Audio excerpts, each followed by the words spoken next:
Boo! Ooh.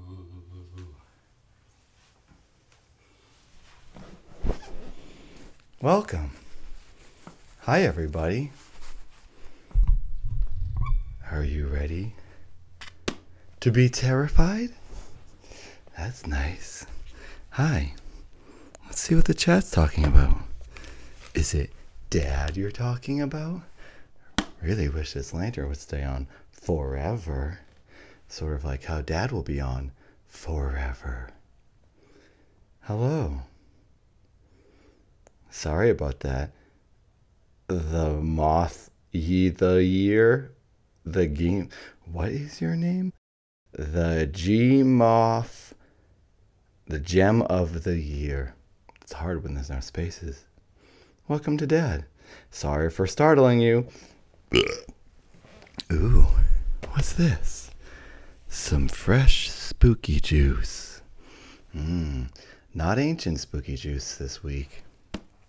Just spooky juice. Dad has been in the studio all day today. Dad was running late because he was recording.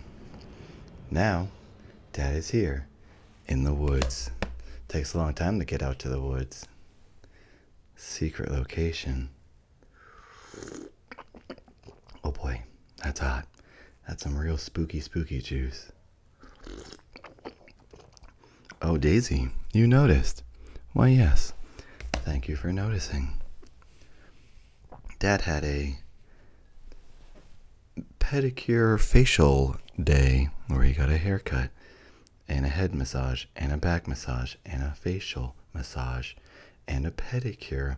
Do you remember the green goo? That was from Dad's joyous relaxation day. And today, Dad went, he had to go dance in front of people for a little while on camera for something. And then he had to go to the studio, and he was running late. Driving back from the studio, he didn't go to work. Don't tell boss. Because Dad's pursuing his career as a live performing DJ and a YouTuber. And then the way home from the studio, Dad grabbed some spooky juice.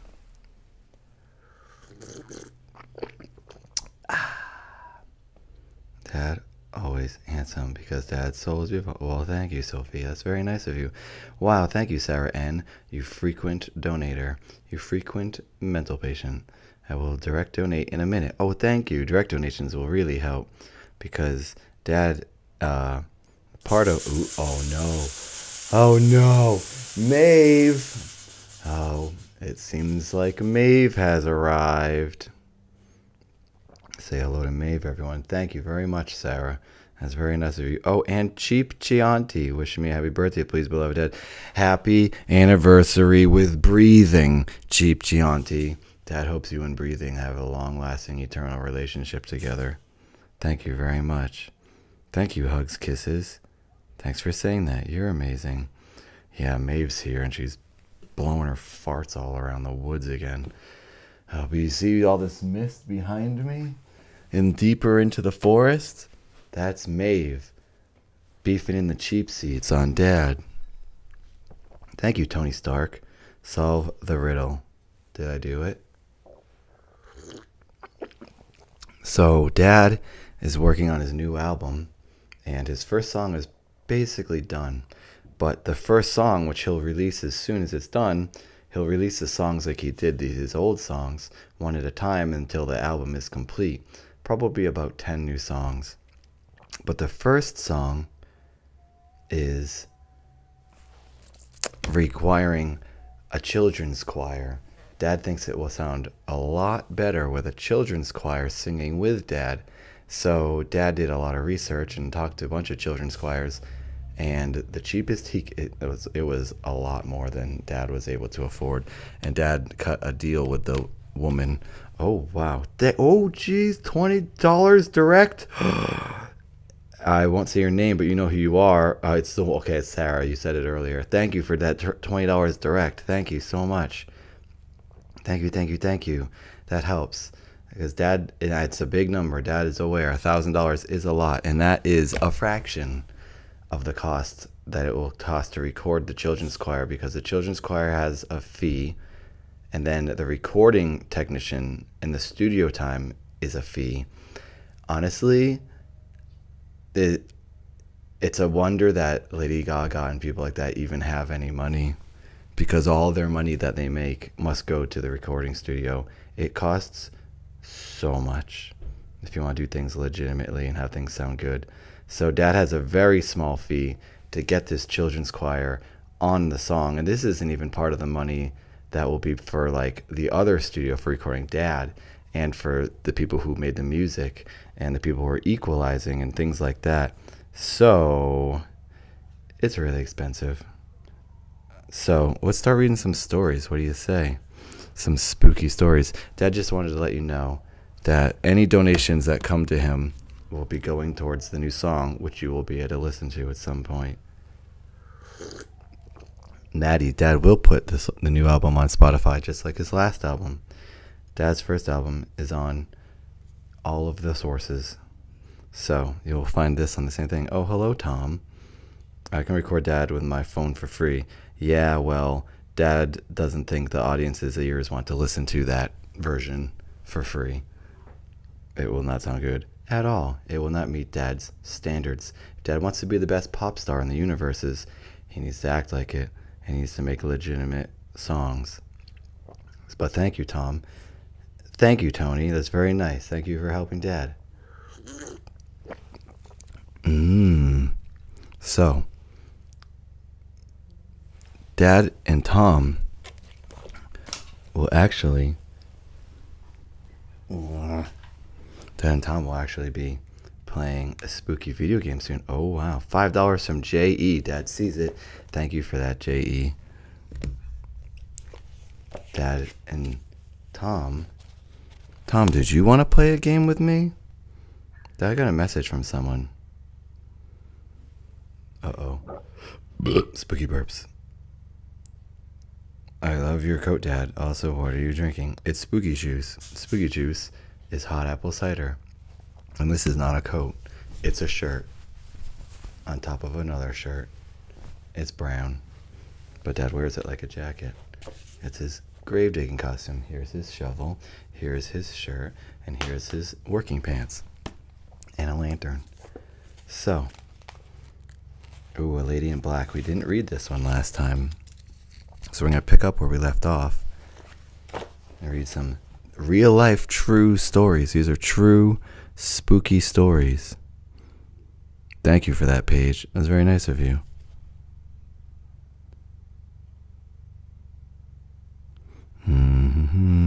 Dad just want to make sure he doesn't miss any good comments.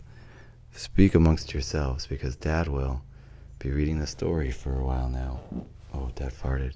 Dad's drinking some water now. Oh my goodness, this doesn't stop. Thank you, Special Eugenius.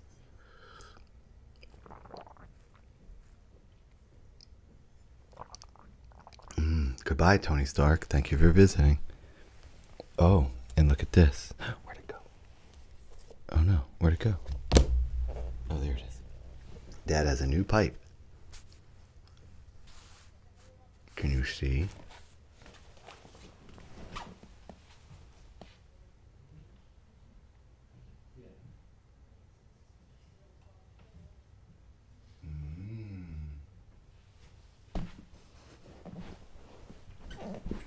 Thank you for that. That's a big one. Thank you for that $10 stems. That has a licorice pipe. Black licorice is some of the best candy ever created on this planet. Do you agree? Some money from the sub to Dad soaps I sold last week. Oh, that's cool. You don't have to give Dad any of that. That's your money. Those are cool bars of soap. Thim's made bars of soap that say food, like on the food can. So it's like a food soap. Hello, Unknown Flower Girl. Thank you for donating to Dad. Spooky burps. Oh, Maeve. Between Dad's spooky burps and Maeve's horrifying flatulence, there's no wonder this house doesn't float away. I mean, this forest. There's no wonder the forest doesn't float away. Anyways, continuing on. Spooky juice.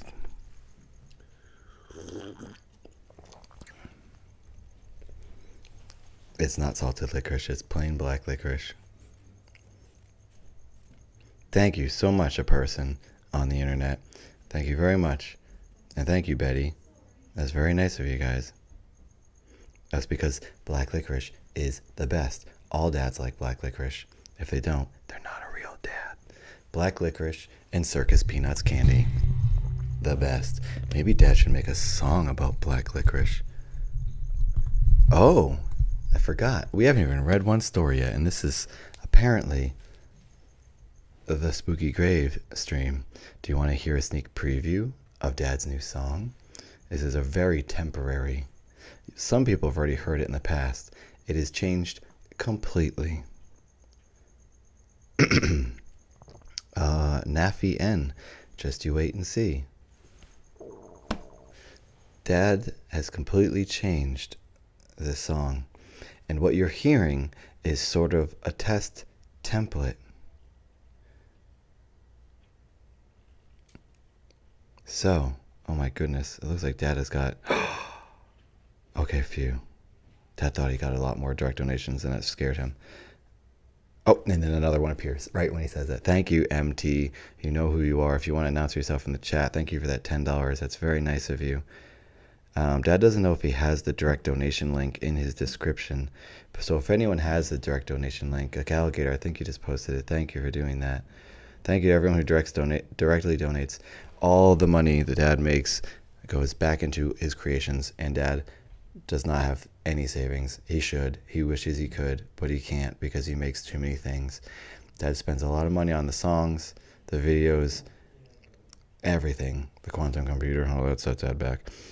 Luckily, Dad's car got hit by another car, and he used that money to get the quantum computer, and now he's got a dent in his car. But it's okay. It's just it's what you do when you want to make things. So Dad's using the money donated today because he really wants this new song to have a children's choir on it, and he has a discounted rate of $1,000 for the whole session.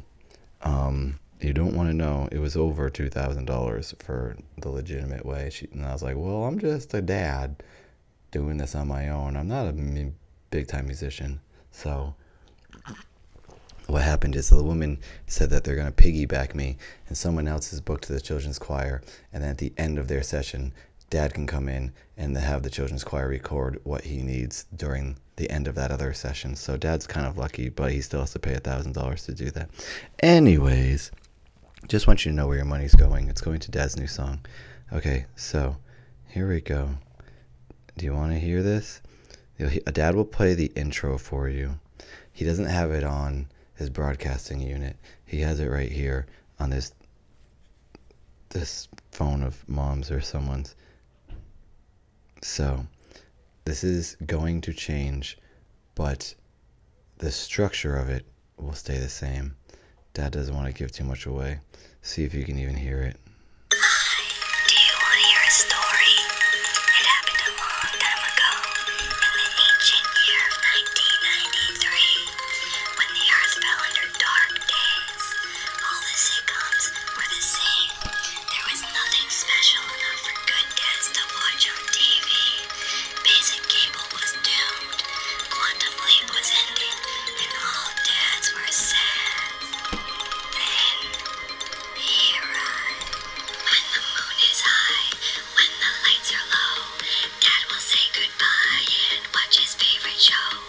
Walker, Texas Ranger, a savior from the west, fighting naughty crime, he kicks it in the chest. Nothing stops his foot and nothing stops his fist. He kicked right through a car and burnt a man to crisp. He flies a jetpack and punches through the walls. He jumped out of a plane and in the hearts of all. Feeling down or feeling hurt or just stressed out from all your work you didn't sleep cause loved ones snored, you're being chased by a drug lord. Well, don't you fear and don't you curse, cause joy on earth is this here verse. When you feel that you can't take more, just turn the tune to channel 4. A bearded angel kicking boards, a prophet for Dad to adore. He stands for good, he stands for right, he quantum kicks in final fights that Dad enjoys all through the night. The justice under selfless skies, forget your vice and float away. It's 1993. Whoa, not gonna do any more of that. So that's a template. And Imagine, so that voice will be gone, and it will be replaced with a children's choir.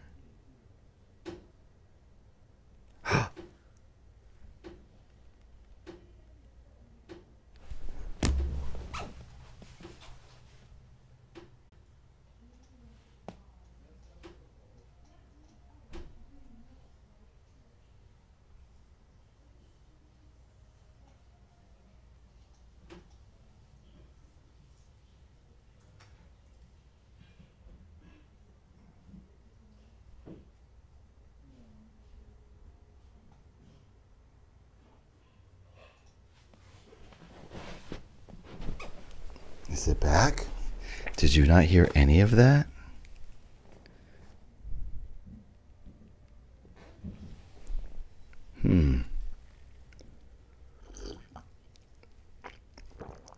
Yes, Spooky. The stream will be up for a few days.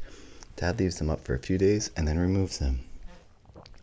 Okay, so did it cut off? We heard nothing. Oh my gosh, of course.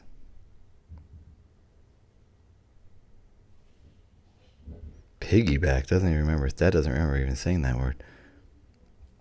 Oh, you must have lost Dad a while ago. Piggyback? Don't even remember saying that word. Dad's cup has spooky juice, which is hot apple cider, not ancient spooky juice, just spooky juice. Okay, Dad will play it for you again then. Okay, oh wow, you lost Dad a while ago. I'm so sorry, I didn't notice until now. So, Dad's new, oh my goodness, someone direct, $20 from VK. Dad's not sure if you want him to say your name, but Dad just saw your 20 direct dollars. Thank you. This all goes to the new song. Well, Dad doesn't know if you heard. Dad's getting an incredibly discounted rate, and he's going to, oh, that's what Dad was saying.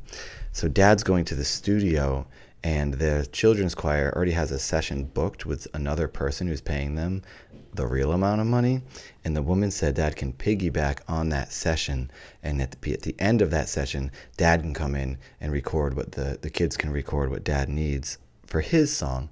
So Dad's just gonna like wait around. Oh no, did it end again?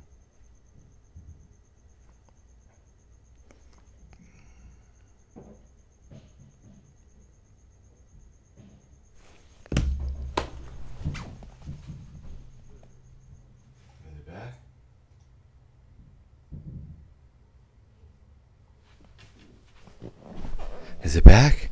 I can't tell. Refresh. This is gonna be painful. Okay, Dad will say it really quick in case it ends again. Dad is going to go to the studio and record the children's choir on his song for a very discounted rate because the woman who runs the children's choir said that Dad can get in at the end of someone else's session, someone who's paying the children the actual amount in the studio and everyone. Dad can come in at the end of that, and he's only paying $1,000, and he's going to try to get his thing done within an hour. But he still needs $1,000 that he does not have. So Dad's going to do some live streams, and all the donations will go towards that. So thank you to everyone who has donated. It will help the new song. So thank you very much. Dad doesn't use any of this money ever for himself. He has no savings. He should, but he doesn't because he spends all of his money on everything he makes. So we're going to stop talking about that. Just want to let you know that's where the money is going, to Dad's new song. So Dad now will play the test, the sort of the version of the song that exists right now. It's the template, and then things will be changed. So here, thank you to everyone who's donating directly. Dad sees you. Here we go. Please don't cut out. Do you want to hear a story? It happened a long time ago, in the ancient year of 1993, when the earth fell under dark days. All the sitcoms were the same. There was nothing special enough for good dads to watch on TV. Basic cable was doomed. Quantum Leap was ended, and all dads were sad. Then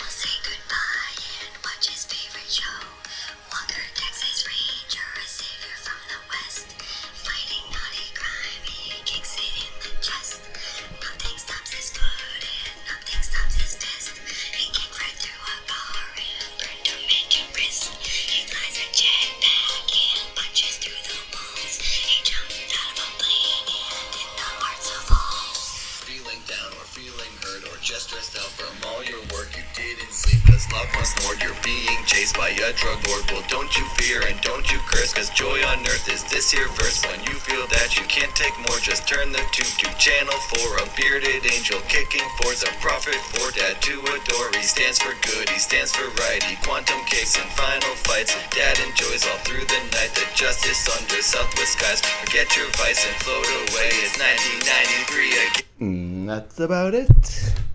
So this is a template. This is not the final song. It's just a placeholder. It will sound very, very, very different. So, imagine what you heard with a children's choir. Oh boy, it's going to sound a lot better. And imagine Dad's voice sounding as good as it possibly can, because it doesn't sound very good when it comes out of his human throat. Computers help Dad a lot, because he's just a dad. He's not really a pop star, he's just trying to be. You're a pop star in your heart. That's all that matters.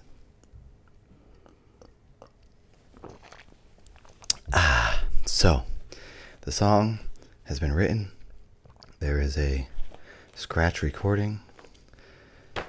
And people are at work now, fixing Dad. So stand by for more. The children's choir is going to make it sound really cool. So thank you everyone for all the watching and all the donations and all watching all the ads. It really helps Dad. Okay, time to read a story. Have a little bit of the pipe. Licorice pipe. So Dad wants to play a couple of video games. Some spooky video games. But Dad would like to play with somebody. Who do you think Dad should play with? Should he play with Crothers? Maybe Dad should go to sleep. And in his dream, Crothers will be there. And Dad and Crothers can play a game together. Ooh, that sounds exciting. We'll have to decide what game to play. Something spooky. Maybe Five Nights at Freddy's? Thank you, Richard. My dad. Oh, it's Dad's friends. By the way, you will be getting a special message from Dad. Alicia will be. Alicia streams on Twitch, everybody. And Dad is going to send Alicia a special message for her Twitch channel. Thank you, Richard. Thank you to Richard, Alicia, and Tilly. Dad's favorite family, besides his own. If you need music notated for the choir, I can do that for you. Either way. Oh, what do you mean by that? Like not just the lyrics? Do you write in a way that choirs understand that Dad doesn't understand? Thank you for that donation. That's very nice of you.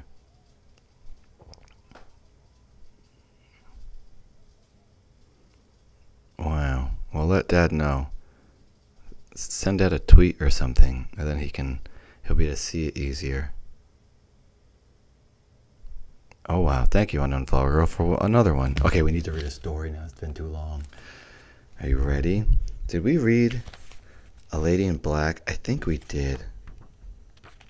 Oh, we did. It was that was Dad's favorite story from last week. We did read that. This one's just called Heart. It's kind of long. Okay, let's read some short ones, and then we'll get to this. This book has longer ones, which Dad likes these stories better, but Dad thinks it might be ADD with the audience, you know, and people might not be able to sit through it. So, we're going to read some. The Soul Stealer. Ooh, that sounds good. Strange Geometry. Ooh, that sounds good too. So many options. Okay, here we go. Oh, remember Mom's Haunted Pants? Did we read that last week?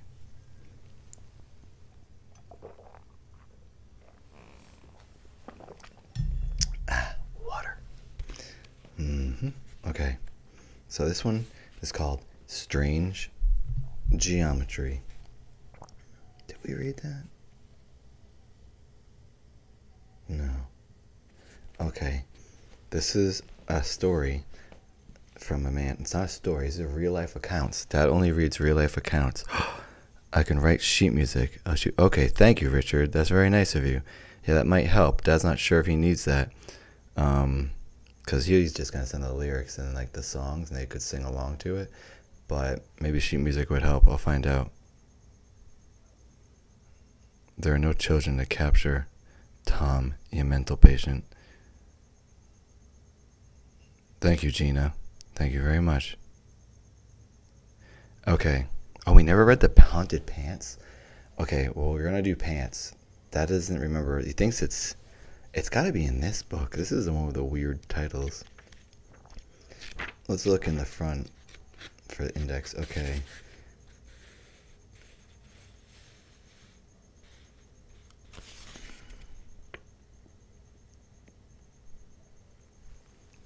Thank you, Inerphobia. Thank you very, very, very, very, very, very, very much. Where are the pants?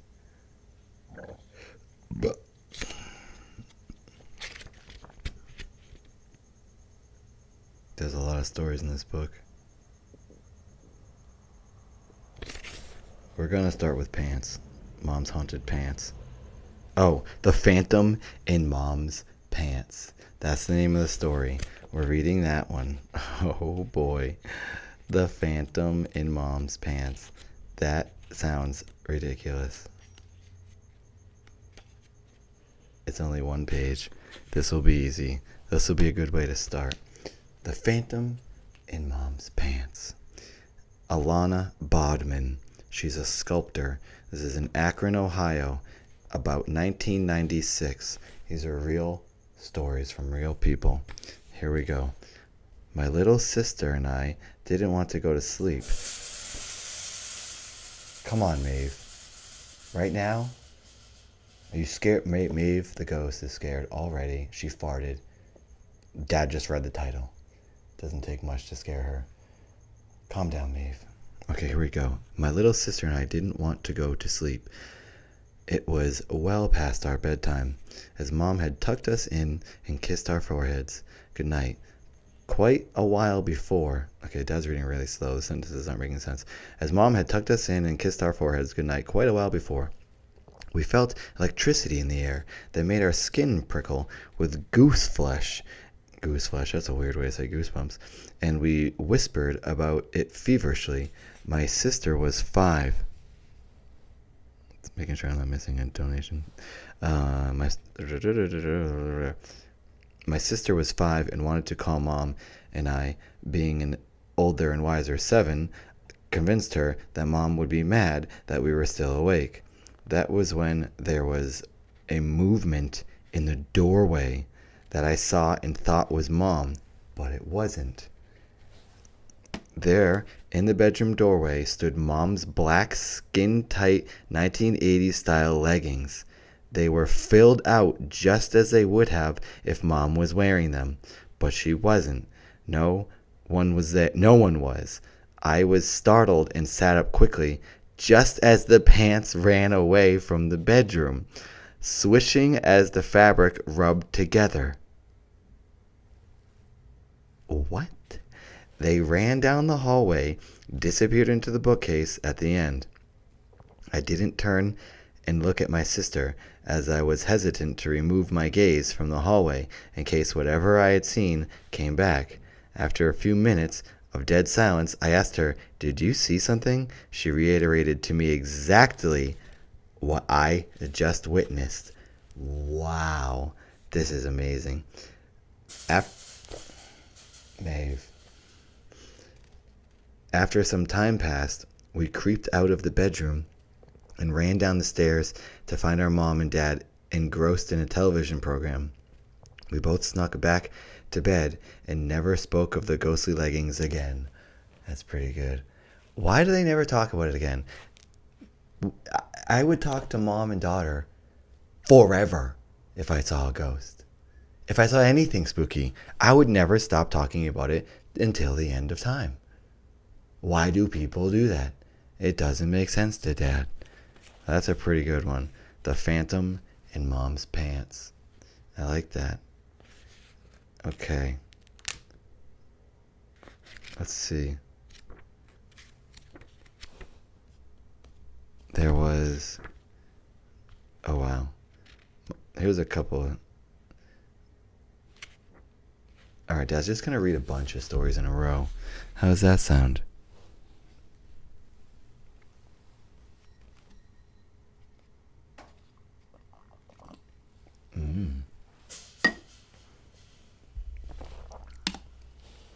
This is called Morning Coffee. From Renee Carrero, retired, Tampa, Florida, 2006.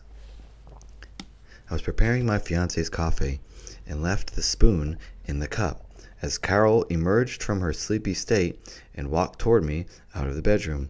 We heard a tinkling metallic sound. It was the same sound that was created by dropping a spoon into a cup from a few inches above. We glanced at each other with question marks flashing over our heads. I asked, "Did you hear that?" "Yeah," she replied. I went to investigate. I yelled out to Carol to come and see this unnatural occurrence. The spoon I had left in the cup, laying in the normal position, flat side, resting on the edge of the cup, had somehow ended up balanced on the thin edge. What? We stared at each other in awe.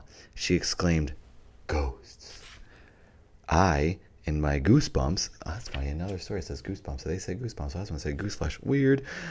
I, and my goosebumps, said, "Nah," as I coordinated an appropriate hand gesture, inflecting disbelief. We sat quietly across from each other, trying to replicate what had just happened while having our morning brew, all the while wondering whether ghosts or poltergeists really exist. We still have no idea how this happened. That's pretty cool. That's a neat one. Okay, Dad's gonna get comfortable here because his back's killing him in this chair. This is called Joanne. It's a story experienced by Edna Walsh, or Dad should say, it's a moment in life experienced by Edna Walsh, another retired person. And this is Wake Forest, North Carolina, 1990. My daughter Karen, her 3 young children, and I were riding along in the car on the way to do some shopping. As was the usual practice, we played word games or indulged the kids in answering the myriad questions which they came up with in order to entertain them and to keep the peace. What do I see? Haley Perry. Here's a new dad music. Can't wait. Thank you so much, Haley. That's very, very nice of you. That's a big one. Thank you. Everyone, please say Spooky Haley for haunting the chat and haunting Dad's bank account. That's very nice of you. Dad Verseska just donated $2.22. Thank you for doing that. And let's not forget about VK and MT and JE and SN, all the initials of people who have directly donated to Dad. Thank you for doing so. Okay. No. Tom's going to be haunting Dad's life much more soon? What do you mean? That sentence does not sound grammatically correct. Is your brain haunted, Tom? If you would like Dad to play a spooky game with his dream friend, the person he meets in his dream, the old haggard man, Crothers, from True Value, let Dad know what game. Five Nights at Freddy's seems like a popular pick.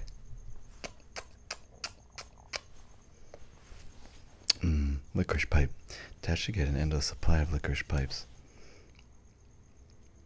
Oh yeah, rest in peace, food mug. Still need to get another one of those. Dad has new hats today, by the way. Winter beanies for those who want a winter hat. You can get one right now on Dad's web shop of merchandise. The link is in the description. Buying merch helps Dad and helps you live your life in peace. On this particular outing, we were trying to explain that people just didn't pop into being. First, they had to be a little baby, then grow to be an adult over a period of time. My granddaughter, Katie, went into a trance-like state and started speaking in a very clear voice. This is gonna be awesome. Dad already knows what's gonna happen. Dad, oh, this is freaky. This is a very fascinating phenomenon that happens, and Dad is very intrigued by this. Dad thinks this is going to be a story about a past life, and the daughter is going to be someone else for a moment, and she's going to speak of her past life, and it's going to freak everyone out. Thank you, Julie. That's very nice. Thank you for that $5. Sauce bucket. Dad is just guessing, and he hopes that's what happens. Okay. My granddaughter Katie went into a trance-like state and started speaking in a very clear voice, not her usual mode of speaking. She said, I used to be a little baby once.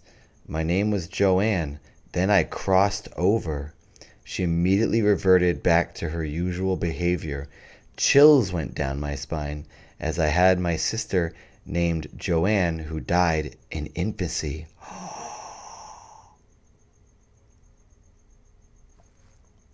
So, it's true.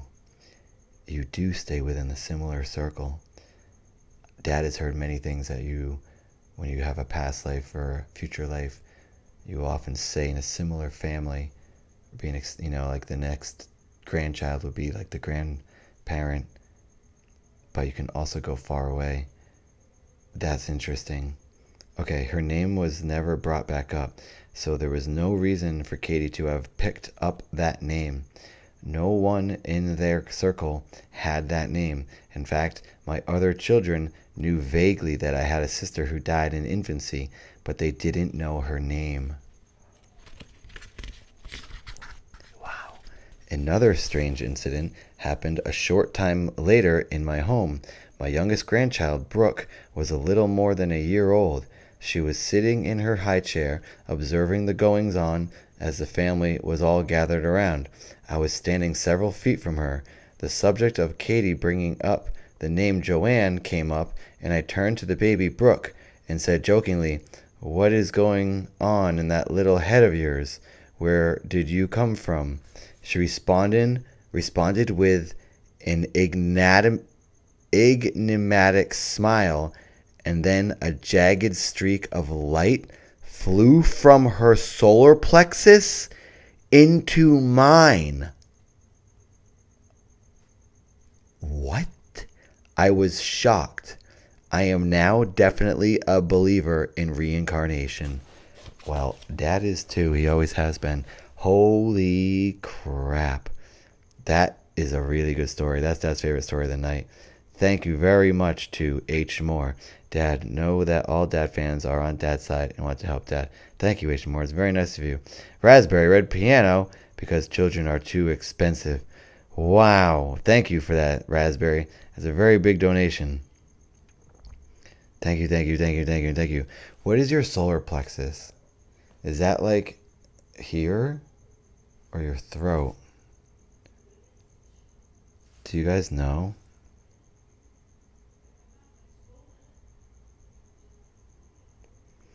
Dad will wait for an answer.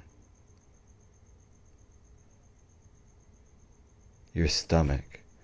Chest plate. Oh, from here. That's what they say. Your soul lives in your chest.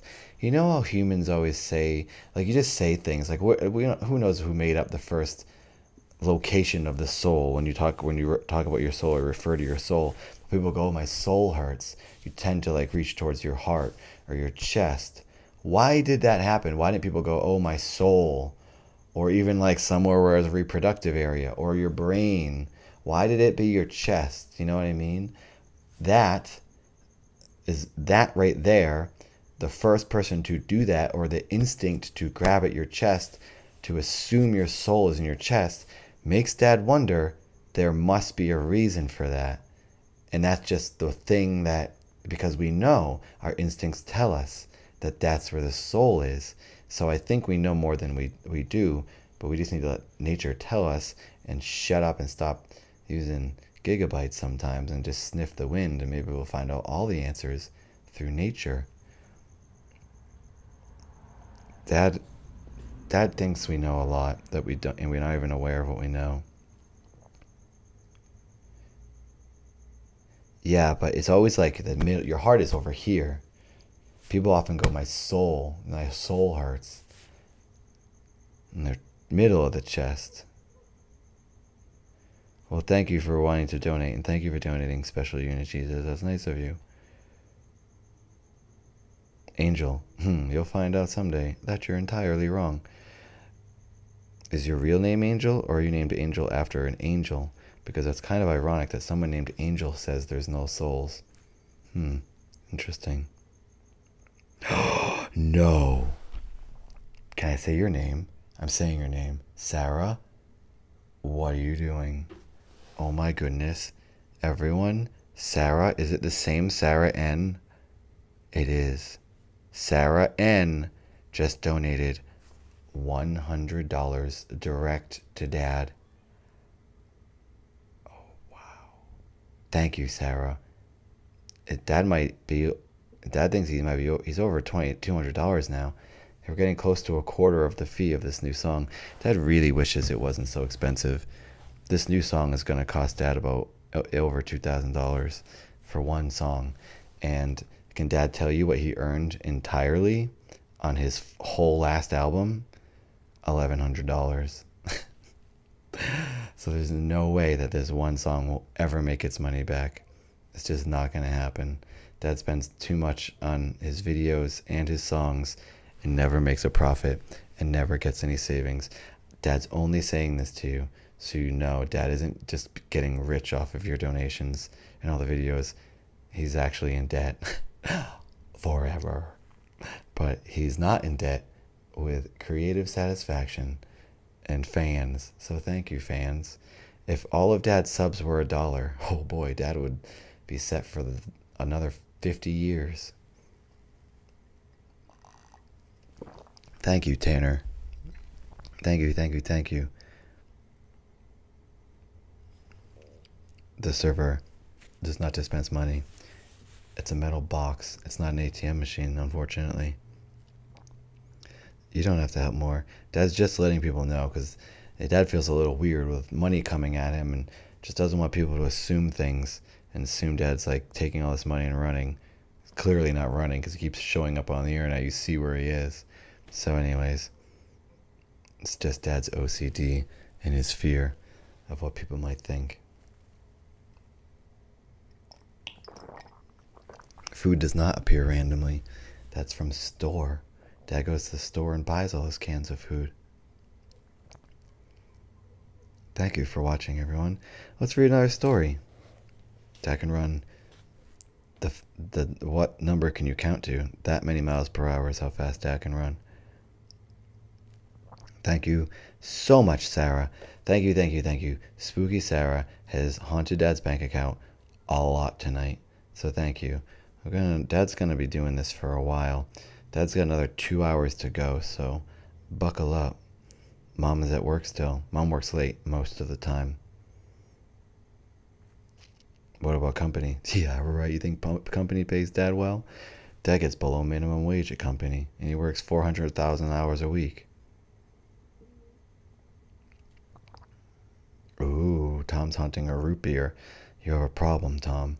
Although I guess some people could say Dad has a problem with spooky juice. Because Dad loves spooky juice. Not ancient spooky juice tonight.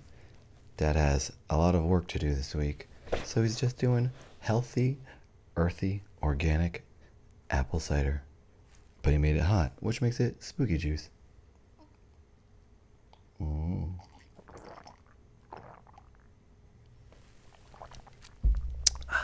It's a real good batch tonight, too.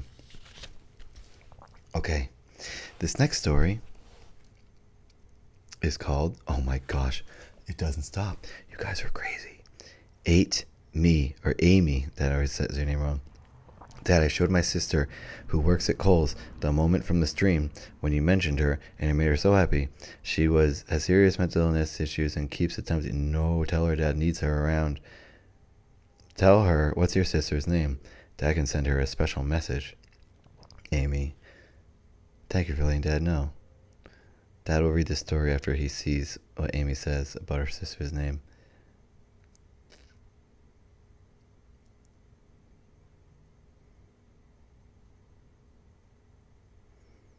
Standing by. It's a licorice pipe. There's nothing in it besides licorice, Jesse. No, Richard, Dad has never done that. That sounds crazy. Erin. Okay, Dad will give a message to your sister. Let's set the mood right. Welcome, Amy, to existence. It's nice here, isn't it? Get out of my face. Dad really likes you being around and hopes he gets to hang out with you and dance to some dad songs, even though you probably don't like the songs or even know what they are, but you would love them if Dad played them for you and you saw some 3D dad bod mobility in front of your eyeballs at the same time. That's true hypnotism right there. Dad audio and visual overload.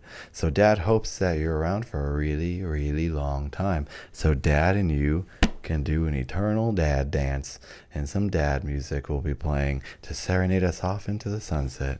So have a good spooky evening, Erin, and I'll see you soon. Bye bye. That's the Erin segment, everyone. Do you ever get like boogers in your nostrils, but they're not really boogers, they're just like itchy boogers? I guess it's just an itch, really. But if it's in your nose, Dad assumes it's like little boogers that are just scratching the inside of your nose.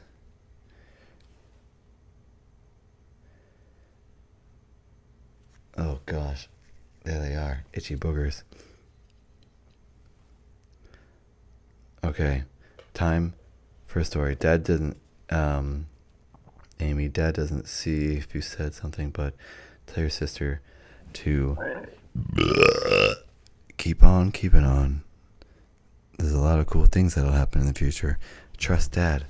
He's been there. It's pretty crazy. Oh my goodness gracious. Ian, I don't know why Streamlabs isn't working for people. Sorry about that. But I'm ready for some spooky Halloween stories.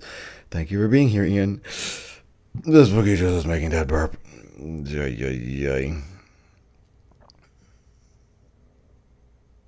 Alright.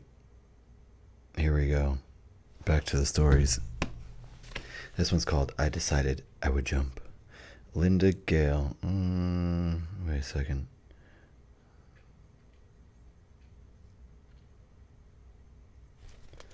Did Dad read this one?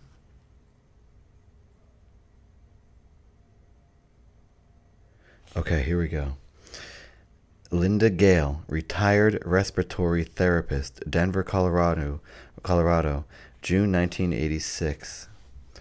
While riding in the car with my husband in June 1986, I had a daydream about what I would do if I was crossing the street and was about to be hit by a car. I decided that I would jump to protect my knees. Fast forward to December 16th, 1988. At around 4:15 p.m., I was struck by a car while walking home from the post office. I was momentarily knocked out. My body landed 25 feet from the scene, and when I became conscious, the driver of the car, who had stopped along with many others, said, "You jumped so high." The accident happened at the exact same location where I had the daydream 2 years prior.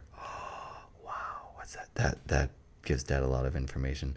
I was about 2 blocks from my home on the street on which I lived. The car was a gray Mercedes, and my kneecaps would have been destroyed if I had not jumped. That tells Dad a lot. That tells Dad that you possibly seeing into the future. has sort of a connection to future lives and past lives. I think there's a lot going on that we don't know about, but we're like tapped into it. We just don't know how to access it. It's like looking at hieroglyphics and knowing something's there and knowing there's communication, but not knowing how to read it. That's what Dad thinks is in the ether and in the world and like other dimensions that we're like technically touching, but we don't realize we're touching them because we aren't aware enough. What's going on? There are so many donations right now. If Dad gets 2,000, will he make 2 songs with the children's choir? Wow, thank you, Jess Boyles. Dad's not sure. He thinks it only really works for this song right now, but Dad will use that money for the other 9 songs he's recording that he will need to pay for studio time and for musicians and for auto-tuning and for mixes and everything else and to eat. So thank you very much. Thank you, Angel Fitz. Yes, I am named Angel, and I am an atheist based on the lack of evidence otherwise. Well, so that's kind of... Okay, so here, Dad will say something about that. However, Dad is the only God that I am willing to acknowledge. Well, thank you, Angel. And thank you very much to Betty. I wanted to direct donate to Dad, but Streamlabs won't let me. I don't know why that's happening. Other people were able to do it. Is there something wrong with the link? Does Alligator know? The Alligator's the only one that seems to have all the answers. The world is going to catch up to you one day, and you won't be in debt anymore. I promise. P.S. Your haircut is very handsome. Well, thank you. Thank you very much. We'll see about that. Well, so Angel, here's the thing. If there's lack of evidence, how can you confirm yourself as an atheist? Because if there's no evidence, that also means there's no evidence that there isn't. So you can't be an atheist because an atheist truly believes there's nothing. You're more unknown or unsure. An atheist has made a decision that there is nothing. But lack of evidence only says there's no proof of either. So Dad thinks you need to not say you're an atheist unless you truly believe it. But then you're going to need to change your reason for being an atheist because it's not lack of evidence. It has to just be that you choose to believe that. Yeah, agnostic, is that what that means? Dad, because of things that have happened to him in his life and his interpretation of those things, chooses to believe because it seems a lot more hopeful and positive and exciting and sort of logical that there is more going on, because if you look at the size of the universe and all of the things that happen in it, it would be kind of ignorant of us to assume that this is it. Dad thinks. You got to think we're just some bugs. We don't know anything. We don't know anything. We think we're so much smarter, which is an egotistical way of thinking, that we think we're the smartest beings. We're just bugs. We know nothing. We still drive cars with gasoline in them. We're like cavemen banging rocks, and we dig holes in such our primitive ways. It puts things in perspective when you realize how limited we truly are. That being said, I think we don't know anything, and it will take another higher being that could visit us someday to enlighten us and give us the tools and the information that we would need to understand what's really going on. Or we need a lot of evolution to get to the point where we'll understand. What's a nihilist? It sounds like a scary word. Dad doesn't know what nihilist means.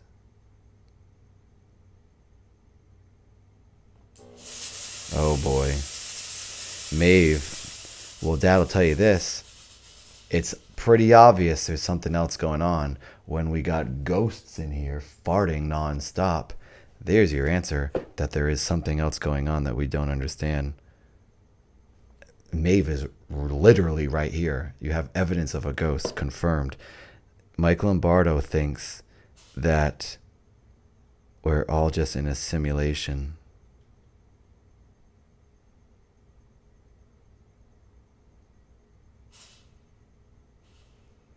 Definitely. Dad agrees with you, Sparky Writer. Altoid Yoda, the merch master. Hello, merch master Yoda. That if we get 14 merch sales in the next 4 days, we get a free sample shirt. Ooh, so then Yoda, you should take the sample shirt. Yoda has designed like most of the things in Dad's merch shop, and I don't think Yoda even has any of the merch. So if we sell 4 more things, Yoda, you should take that and get something for yourself, that since you designed it. Also on Friday, if you use the code FLASH, FLASH, in Dad's merch store, you get 10% off only for Friday. So in celebration of Dad's first official music video, which goes up in 2 days, we will have a flash sale on the merch. So if you've been meaning to get something and you want to get the new beanie that Yoda designed, you get the winter beanie 10% off only on Friday. And then if 4 more sales happen, then we can get Yoda a shirt for something for himself. If you even want it, you don't have to take it. Like, if you don't want to wear Dad merchandise, it's totally understandable. Oh, if we get 14, 4, Dad said 4, 14 merch, Dad just reread. Well, we need 14 people to buy something. A Dad jacket, oh boy, that's something big. Yeah, it's up to everyone else to get Yoda that free shirt. Retro Spectrum, Dad's friend. Hey, hang on a second. Retro, it's been a while since Dad has added a moderator. Our new moderator, everyone. Retro Spectrum. No pressure to do any work or to do any moderating, but you get to be a moderator now. Retro Spectrum is who got Dad to play his next live show at Free Play Florida on November 22nd. So if anyone was going to be or is going to be or could be near Orlando, Florida on the weekend of November 2nd, 22nd, 23rd, and 24th, then you can come see Dad perform live Friday night, November 22nd, Dad's second live show. Ooh. Spooky juice. So, yeah, the beanie might not be showing up, but it will be there if it's not there now. Dad's excited to hang with you too, Retro. Dad will come to Canada at some point. Dad's going to do a full tour. The beanie should be there. Oh gosh, darn it, Maeve. All these farts. Ray Sue, who? This is Dad. Who else would you be looking at? Dad is really close, actually. Sarah, Dad is just a little over 500 followers away from hitting 10,000 followers on Instagram. And once Dad hits 10,000 followers on Instagram, Dad will do a 10-hour dance stream. Dad will dance for 10 hours. It may turn into be more of a 10-hour dance party, so it's just a 10-hour stream with mostly dancing happening. Kind of like the last one Dad did, where it was 3 hours, but he would stop and talk to you guys and then dance again. But 90% of the time is dancing. So trust Dad in knowing that he is fine and can handle it. But he might just take it easy and make it more of a party instead of a insanity 10 hours dance stream. A-Rad, Dad might be able to come to Dallas sometime soon. Thank you to everyone who's been donating and helping Dad with his goal of reaching the $1,000 fee for his new song.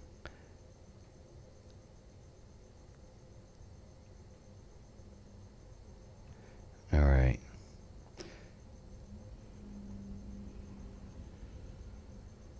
Enslaved, because it's easy.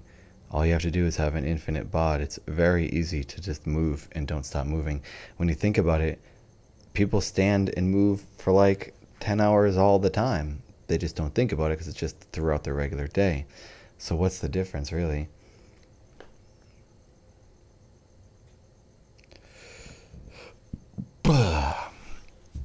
Okay, and people run marathons for like 10 hours. That's not, no one freaks out about that. Okay, this one is called My Haunted farm.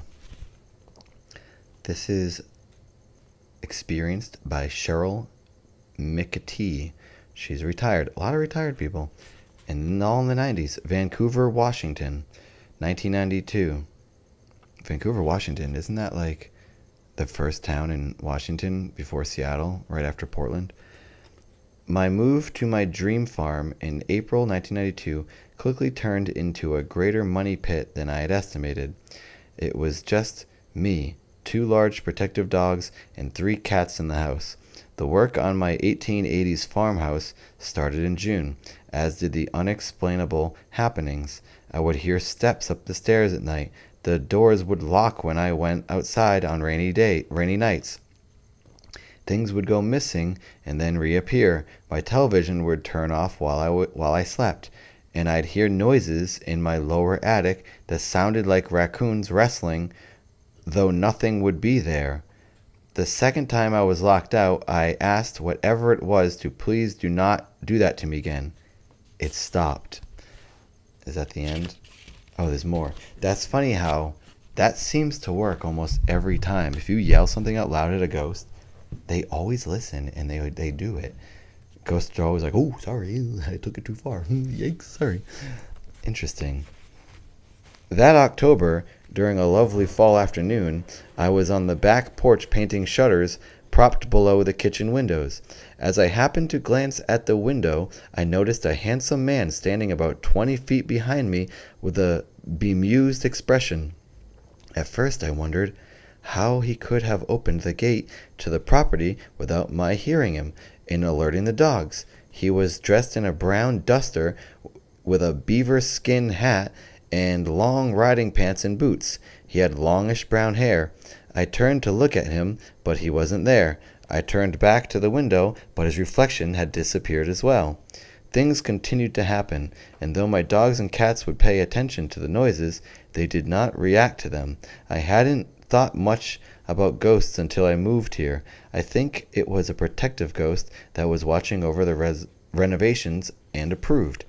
About 12 years ago, I met the author of a book on ghost stories in the county.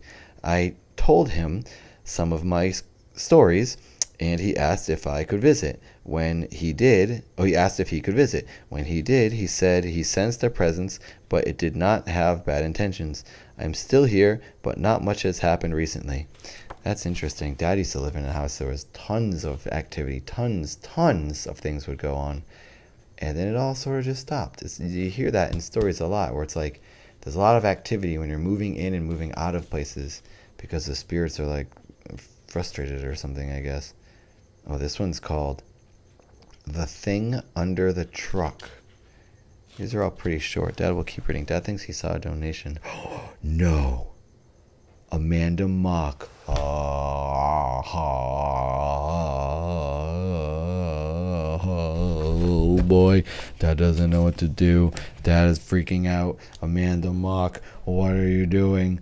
I love and appreciate Dad's stories and mostly want him to tell Devin and Jasmine how special they are.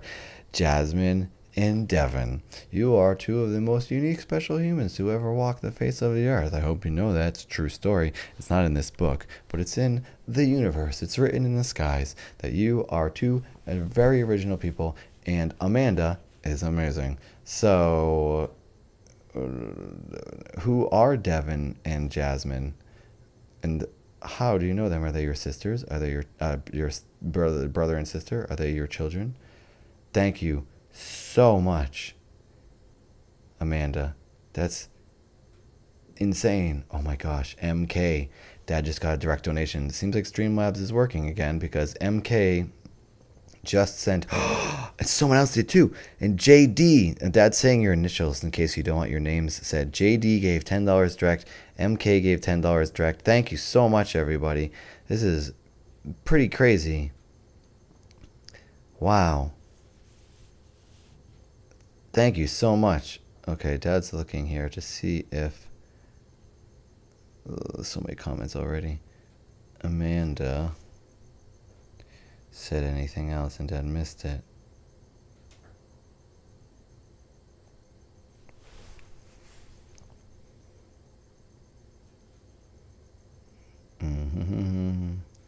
Stand by, everybody. It's probably not very exciting, just staring at Dad, staring at a glowing device.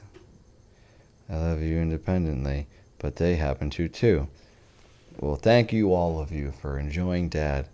Thanks, Amanda. That's incredibly nice of you. Hello, Amanda Evans. Oh, geez.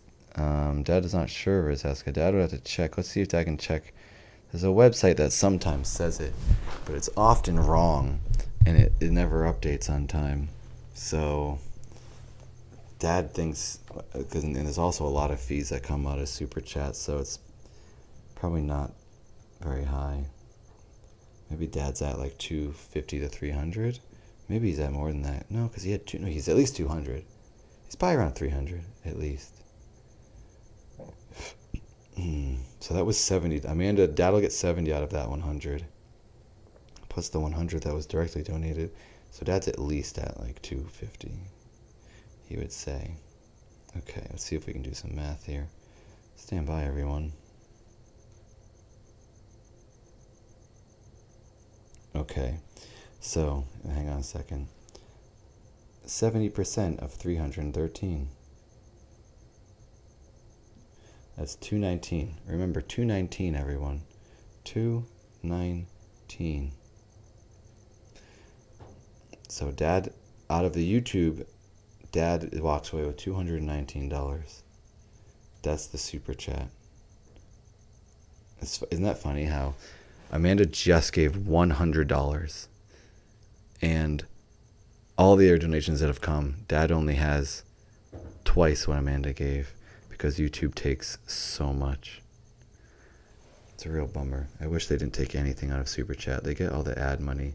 They should just leave everything else alone. It's a tip. It shouldn't take tips.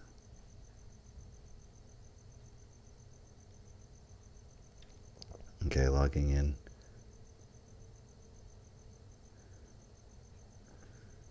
To see what the direct donations are.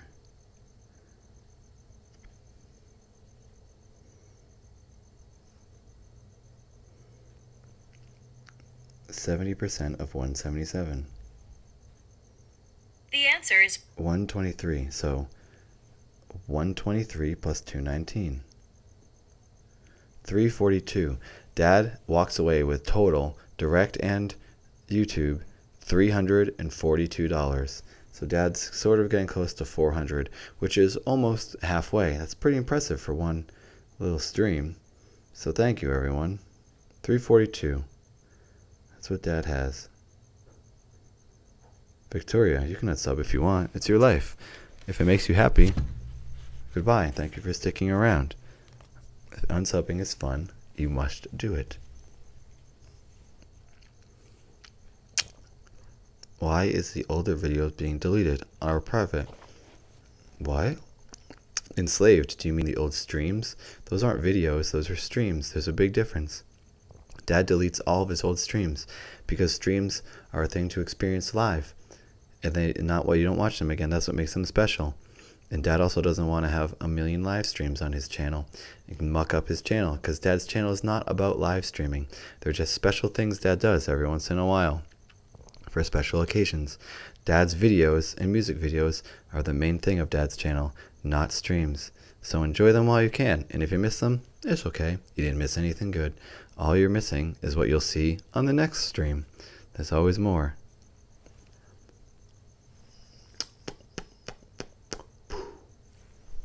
Dad's pretending. He's got a pirate pipe. Yes, Dad is still drinking spooky juice. It's not ancient spooky juice. It's just spooky juice. Just regular organic apple cider. Okay. Okay, good night, Grace. If you're leaving, instead of unsubbing, how about enjoying a sub sandwich instead? Oh, that's a good thought, Tom Flaherty. Or they can unsub from Dad and then go celebrate with a sub sandwich. It's up to them. It's their life. And I hope they have the greatest time doing whatever brings them joy. Leaf just directly donated $5. Thank you, Leaf.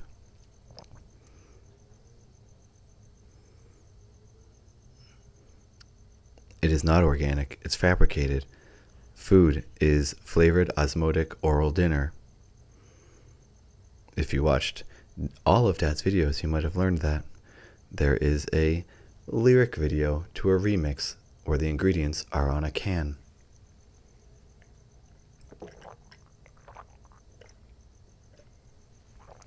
Oh, thank you, Richard. Richard just donated directly $3. That's very nice of you. Coat hanger.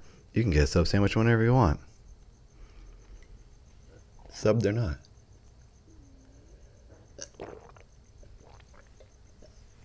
All right.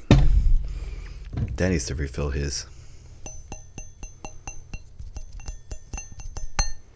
water cup.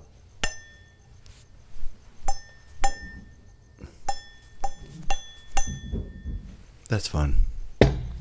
After he reads another story, he'll get some water. Today's date it's different for everyone. It's the 23rd for Dad. Here we go. Well, time to go to bed in your bucket of spaghetti, Tom. This story, Dad read the word, is called The Thing Under the Truck. Justin Tucker, digital photo retoucher, professional skydiver, Maeve, the farting ghost. Everyone, welcome Maeve. Hello, Maeve. Settle down. She gets mostly scared during the titles, it seems. Digital photo retoucher, professional skydiver. Well, those are two different jobs. Cornwall, New York, 1998. Late one summer night around 2 a.m., my best friend Rob and I were walking down the sidewalk on a street near my home in the rural neighborhood where I grew up. We never walked anywhere. We skateboarded, but they had recently repaved this particular street in the tar and gravel fashion, which made our preferred method of travel all but impossible. The sidewalk was no better of an option, as it was cracked, crumbling, overgrown, and in a state of upheaval due to the roots of the large oak trees that lined the street. Even before the recent repavement, the street was poorly maintained, so we always had to walk it. And being that only one side of the street had a sidewalk, we always walked the same boring and painfully slow side. Okay, great. Thank you for all that detail. On the opposite side of the street, there was a small house with a large pickup truck in the driveway. Out of the corner of my eye, I saw something run under the truck that caused Rob and me to freeze. Whatever it was, it set off the motion detector that caused the outdoor light above the garage to turn on. It wasn't the movement that startled us to a dead stop. Rather, it was the way the creature moved. It was a bipedal. It was a bipedal and appeared to be a hairless, yellowish, flesh-colored. Neither of us said a word as we stood frozen, looking at the area of darkness under the truck where this thing had disappeared. The pickup truck had a lift kit installed in it, and massive tires, much larger and wider than normal ones. The body of the truck sat a good deal higher than the vehicle would. The driveway was well lit by the floodlight, which was mounted above the garage of the house. After a few terrifying seconds, two hands appeared on the inside of the truck's rear tire. Whoa. It placed its fingers down in a creepy one-at-a-time fashion. Pinkies first, followed by ring, middle, then index. Finally, the creature's head peeked out to see if we were still there. The bald, earless, round head slowly appeared until its large yellowish eyes made contact with ours. It quickly ducked back into the shadow of the truck. This one's crazy. Okay, Dad saw the donations. He needs to look. Thank you, Joseph. And there was another one. Thank you, Miss Winter. Thank you very, very, very, very much. That's very nice of you guys. Love you too, Joseph. Hee hee. Okay, let's keep reading this. This is a good one. Rob and I shrieked like little girls and ran the remaining 50 feet to the intersection at the end of the road where we could hop on our skateboards and get the hell out of there. We skated as fast as we could for a quarter mile or so and then stopped to catch our breath and then asked each other over and over, what the hell was that thing? And dude, did you see that thing? What the hell was it? We confirmed with each other that we did indeed see the same thing and that neither of us had a clue what it was. It resembled that little alien in the movie Mac and Me, except it wasn't as cute, clumsy, and dumpy looking. It was more slender and creepy. The next day we agreed that we weren't going to tell anyone. Why? Why? Tell everyone. Then you might meet another person who saw it and go, oh yeah, I know exactly what you're talking about. And maybe you can get some answers. Humans are so stupid. It makes Dad frustrated. Talk about everything all the time, always. Everything. Every thought you ever have, never keep it in your head. Say it the second you have it. There's no reason. You're only here for so long. Say everything. It really frustrates Dad when people don't talk about things like this, because we could be so much farther ahead with our discoveries and our education if everyone talked about everything. The next day we agreed that we weren't going to tell anyone what had happened because we didn't think anyone would believe us. Who cares? Doesn't matter. Say it anyways.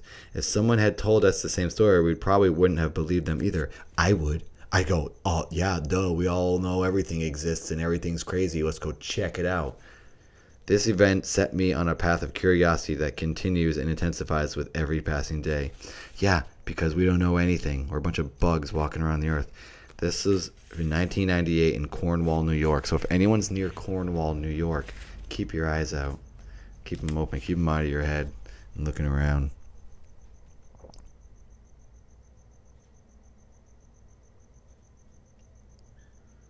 All right. Dad, we'll get some water now. This next one is called Happy Birthday. There's a lot. Dad will end with a longer story after.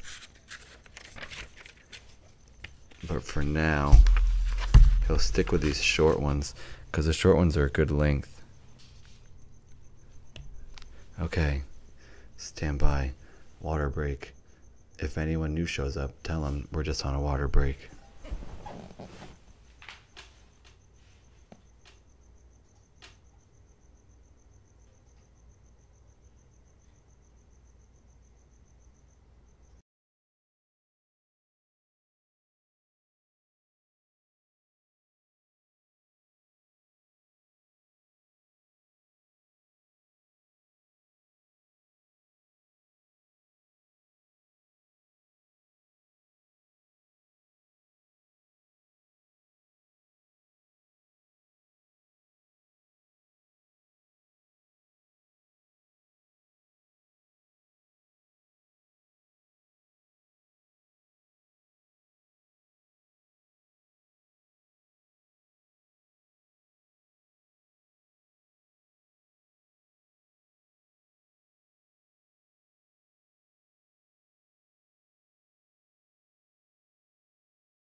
Did I scare you? Hello.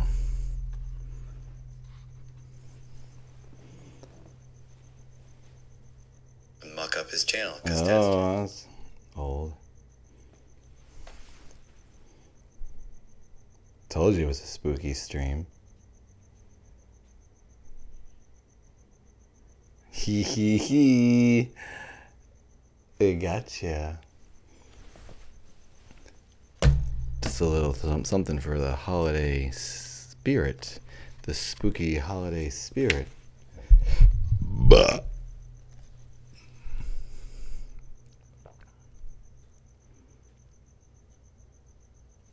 All right.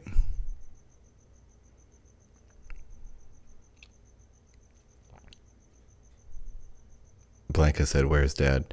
He's right here. It's never too late for that. The later the better. You could say it's too early for that, because the late night is when you should be scared. Nighttime is the right time. Here we go. Let's continue on. This story is called Happy Birthday. Hope you guys are enjoying this stream. It's a special Halloween stream. Dad won't do these stories after October, but Dad has something else planned for the cozy season. November, December is Christmas time, according to Dad. Christmas goes until February 1st, in Dad's opinion. Starts Halloween night and then goes to February 1st. So maybe Dad will do some different streams for those seasons. Here we go. Happy birthday. Shelley Wright, a numismatist. What is a numismatist? Whatever it is. She lives in Asheville, North Carolina, and that's where she does her numismatism. A couple of years ago, I called my best friend Beth and sang happy birthday to her, as I did every year. We chatted a few minutes longer, making dinner plans for later that evening, but I got the feeling that something was bothering her. She just didn't sound right. We met and ate dinner, and she opened her presents. We were about to get up from our table when she blurted out, "I have a confession to make. When you sang happy birthday to me this morning, you sounded just like my mother. Her beloved mother had been dead for months." "I have a confession to make too," I said. "I talked to your mother last night, and I asked her to do or say something that would let you know she was around and loved you." Wow. That's it. That's the end. Wow, that's cool. Dad believes in that stuff big time. It's because Dad thinks everything is still around, the energy is still there, and we just can't see it and access it because our dumb brains are like a locked door. But we figure everything out later. No turkey, Marina. You should know that. Dad harms no beings. Dad would never eat another creature. That's barbaric and demented. Unfortunately, Earth is still in the Dark Ages and has not. There's wax on this blanket, and Dad really wants to get it off. Unfortunately, humans have not evolved on this planet yet to realize that they don't need to eat another being. Someday, though, or if you go to another planet, you'll understand how it's done and how you can live without harming anything. Like eating cans of food. It harms no plants and no animals.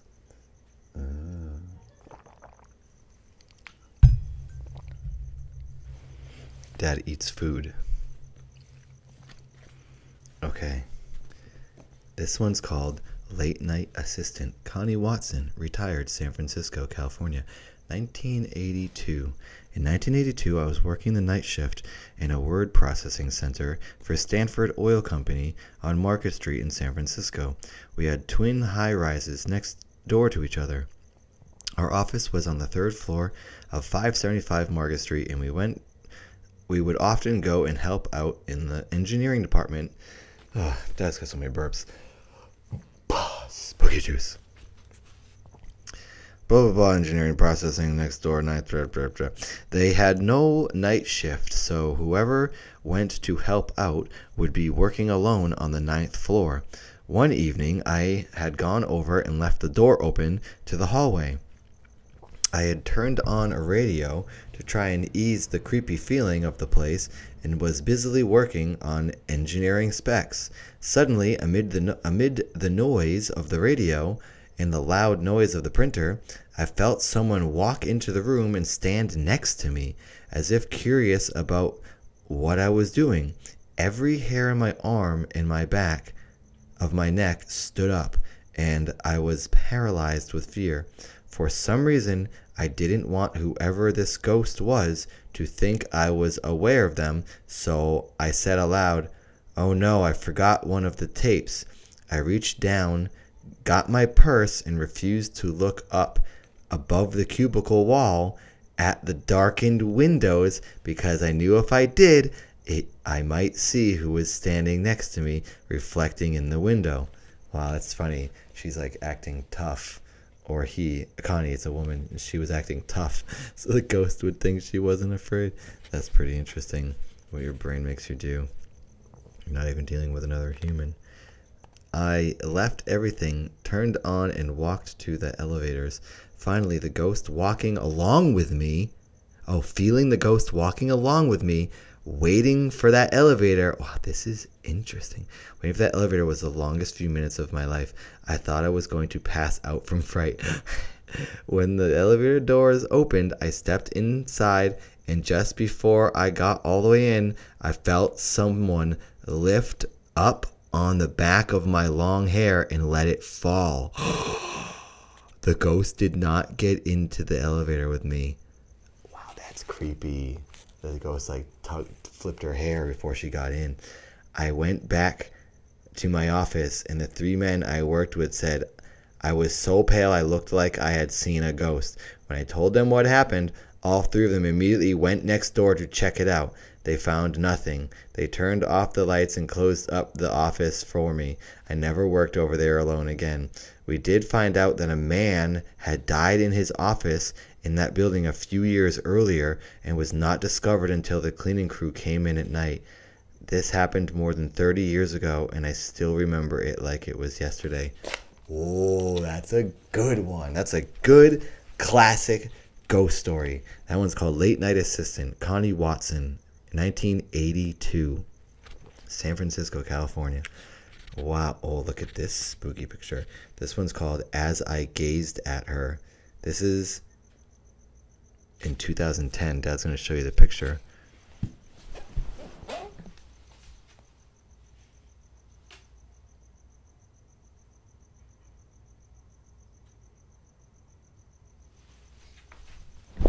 There's a few creepy drawings that are added throughout in this book. Not many, though.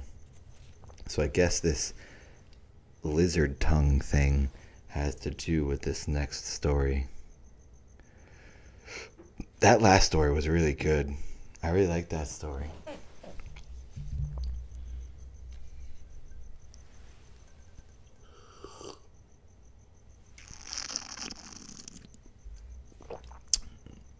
Okay, Dad has 1 hour left. 1 more hour of spooky stories. And then Dad has to go. He has to do about 3 more hours of work on there's a couple of things Dad has to finish on the music video for Friday. And then he has to send some stuff to some people for another song. Dad hopes you enjoy all the new songs. Dad will not put them out until they sound as good as the other songs, if not better. So what you heard earlier in the stream, the sneak preview, you can't judge it by that. It'll sound way, way better. Trust Dad. Okay. This one's called As I Gazed at Her.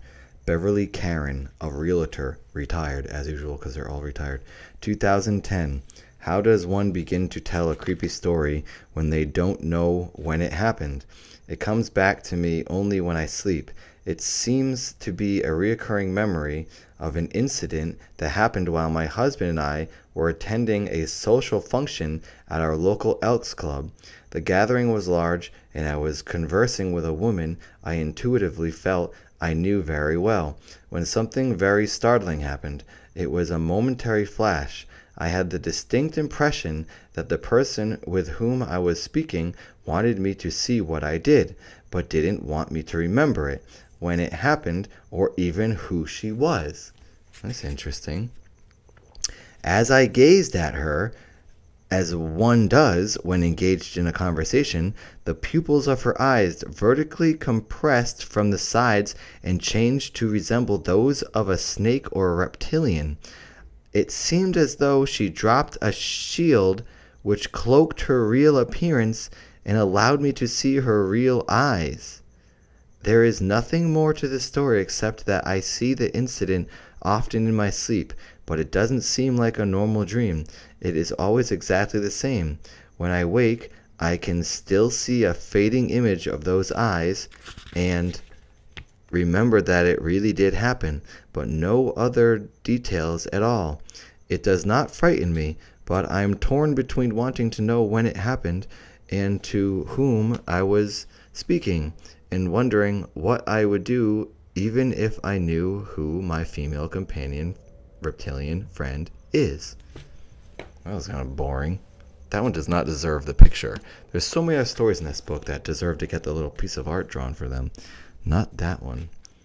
Well, if you're just joining, welcome to Grave Dad. This is Dad reporting from a haunted gravesite in the woods. He's got his shovel here in case he needs to dig a hole and hide in it from the ghosts.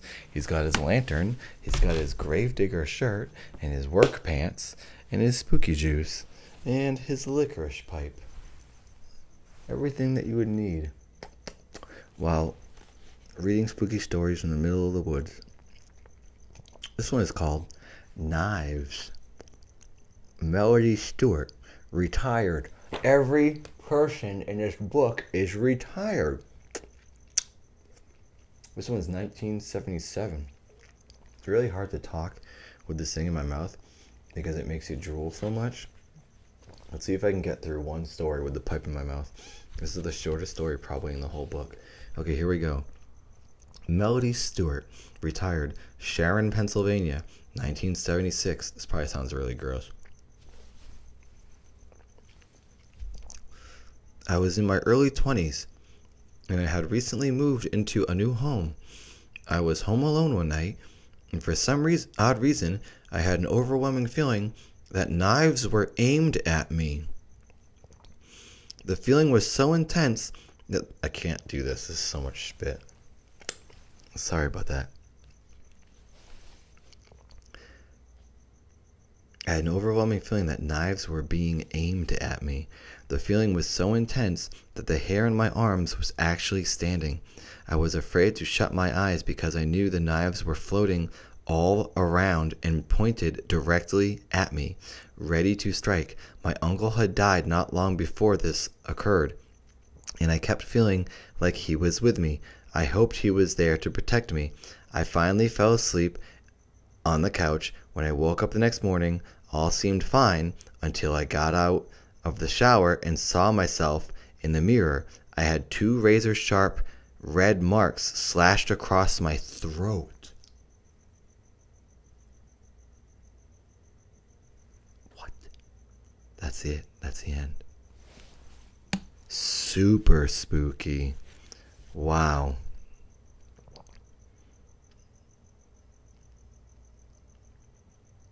Hello, good Hugh. How are you? Hello, everyone. Deb, will you do a live stream of you digging a grave? Raspberry red piano. No, probably not. Dad doesn't have a reason to dig a grave, and you can't just go into a cemetery and dig a grave. You have to be a grave digger. Neighbor is neighbor. He lives next door to Dad. You should know that. Dad is very good, good Hugh. Chud, Dad loves you. Mom's at work. Daughter's at the mall, as usual. Where are they always? They're always at the same place. Hello, OG Pizza Time. You want Dad to read a longer one? Dad can. Thank you very much, Shroomy. Just a little something to say thank you for all the great content. Well, thank you, Shroomy. Thank you very much. That money will go to Dad's new song. Anyone who donates tonight, well, for the next forever until Dad actually has the money, every donation and everything Dad earns is going to go to Dad's fee that he has to pay the children's choir. There will be a children's choir singing on the new song, on one of Dad's new songs, and it's really expensive. So Dad's saving all of his donations for that. So if you would like to hear the children's choir sing and you have a couple extra dollars, Dad will use it for that. Thank you, everyone who has already donated. Dad will read the total at the end so we can see how much we earned. All right. Dad will read one more short one, and then he'll switch to... This is semi-short. Okay, Dad will switch to the next book. Dad's just going to read these next two. These are short. This second story Dad's going to read is dedicated to Angel. Angel, in the chat, if you're still there, the second story coming is for you. Maeve, come on. All right, we get it, Maeve. You have gas. Maeve the ghost, everyone, gets real scared, and she beefs in the cheap seats. All right, this one's called My Sister's Room. Anne Marie Karen, administration, not retired for once. Little Canada, Minnesota, 1975. One evening, when I was around 16 years old, my best friend Julie and I were having a sleepover at my house when we kept hearing odd sounds like someone was moving about upstairs. Stand by. Dad just wants to make sure. Okay. No. No. Kyrie. Good thing Dad checked. It was 24 minutes ago. Is Kyrie here? Oh my God. Kyrie. Oh my God. Kyrie. Did you guys know about this? Kyrie must have done it when Dad was getting water. Where are you, Kyrie? Dad is waiting. Oh my goodness. Yes, Quantum Kyrie, as usual, donated a very large amount directly to Dad. It was $125. So, what were we at before? Like 342? There's Kyrie. Hi, I am sick, so mostly lurking. Wow, Kyrie. That's big. You single-handedly donated 10% of Dad's fee. And so did someone else. Whoever the other... Oh my gosh, you people are crazy. Kyrie and Sarah N. gave $100. Kyrie gave $125.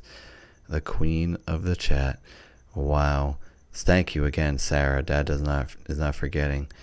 And also thank you, Quantum Kyrie, for 125. So 342, 442...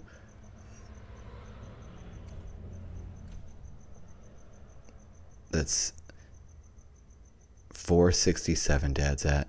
Dad is really close to hitting. Plus there's been a few other little donations. Dad's getting really close to 500. Dad thinks by the end of the stream, in the next 55 minutes, Dad could possibly earn $500. Yeah, and Amanda gave that 100 right here. It's still showing up in this chat. Thank you, Amanda, for that. Thank you, thank you, thank you, thank you. Wow, so many big donators. Thank you to all these quantum ladies that are donating so much money to Dad. Goodbye, Bridget. Thanks for being here. Yeah, Kyrie, hope you feel better. Sorry you're not feeling great. Hope you're enjoying the stream. Wow. Well, sorry, Victoria. I hope things are better. Glad you're here. At least things are good right now that you're in here hanging with Dad and all Dad's friends. All your friends. Thank you so much for spending your evening with Dad. Your spooky evening with Dad. Thank you so much, Film Tracks. That's very nice of you. Thanks, Berserker. Thanks for enjoying the song. Dad can't do my dance right now. He doesn't want to disturb the spirits in the forest. They might get upset if he stomps around, because you never know if he might be on a burial ground or something. Well, thank you for always being here, Kyrie. That's so nice of you.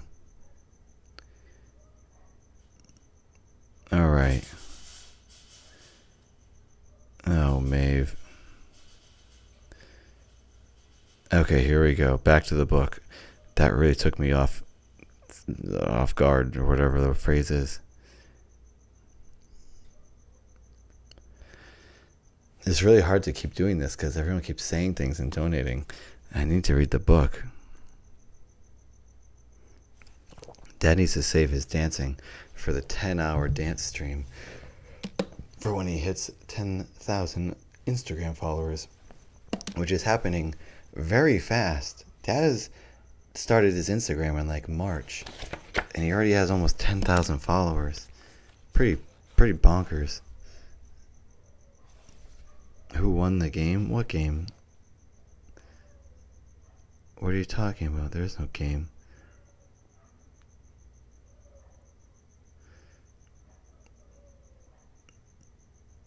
Yeah, I don't want to dance on someone's grave, James. Here we go. Back to the story. Yay. Okay, so what were we saying here? One evening when I was around 16 years old, my best friend Julie... Okay, Dad's just going to start over because we probably all forget. One evening when I was around 16 years old, my best friend Julie and I were having a sleepover at my house when we kept hearing odd sounds like someone was moving about upstairs. We finally broke down and complained to my cousin Doug and our friend Rob that we were scared that someone might have broken into the house. So being big brave boys, they took us upstairs to search for the intruder. There were 5 rooms, so we each took one and searched it completely. I walked out of my sister's room after satisfying myself that no one was there. Thank you very much, Kalazoom. You're infinite as well. I walked out of my sister's room after satisfying myself that no one was there. I came out into the hallway to see Bob and Julie standing in front of the rooms they had searched. I took 2 steps toward them when suddenly the door behind me slammed shut and someone from inside my sister's room began violently pounding on the door. I have so many chills. Dad has so many chills. This is spooky. Oh, wow. Okay. This is scary. Began violently pounding on the door with all their might. We all jumped, but immediately assumed it was Doug. At that very instant, Doug walked out of my brother's room behind Julie and Bob, asking what was going on. We all looked at him, screamed, and then ran over each other trying to get down the stairs. Oh my gosh. It was very funny afterward, but still very creepy. As I stated earlier, I checked every inch of my sister's room personally and found nothing. Of course, finding nothing gave me no comfort whatsoever because my bedroom was right next to my sister's. That's a good one. That's a good one. I really like that one. Those are the ones I like where something good happens and everyone sees it. There's no explanation. You have to just assume something's going on in the universe that we can't explain. Dad likes those kind of stories. Wow. Joseph Lawrence. How stupid you sound. Sorry. Humans sometimes say dumb things. Joseph, someday you'll learn.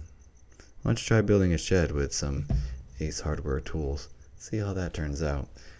You'll be sitting in the same backyard as neighbor with a pile of junk wood on your lap, just putting all your belongings under a pile of wood is not a shed. Neighbor's shed is technically cockroaches holding hands. Does anybody know that line? If you do, that'll send you a secret message. No Googling. Now you're just going to Google. Never mind. No secret message. Have you considered getting Cameo?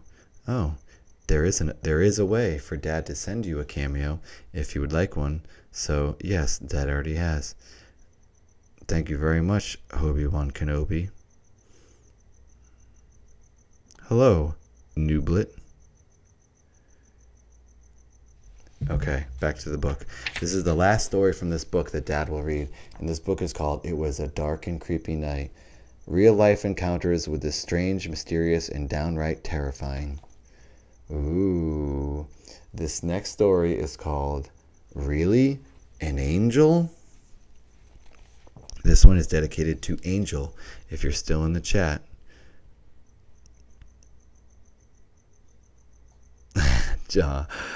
Joseph, Tom just said something very true to you. Your house just blew over. It was made of balsa wood and broken promises.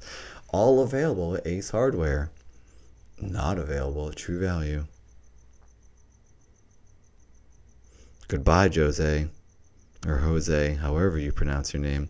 Dad has known two people named, one named Jose and one named Jose, and they both spelled it the same.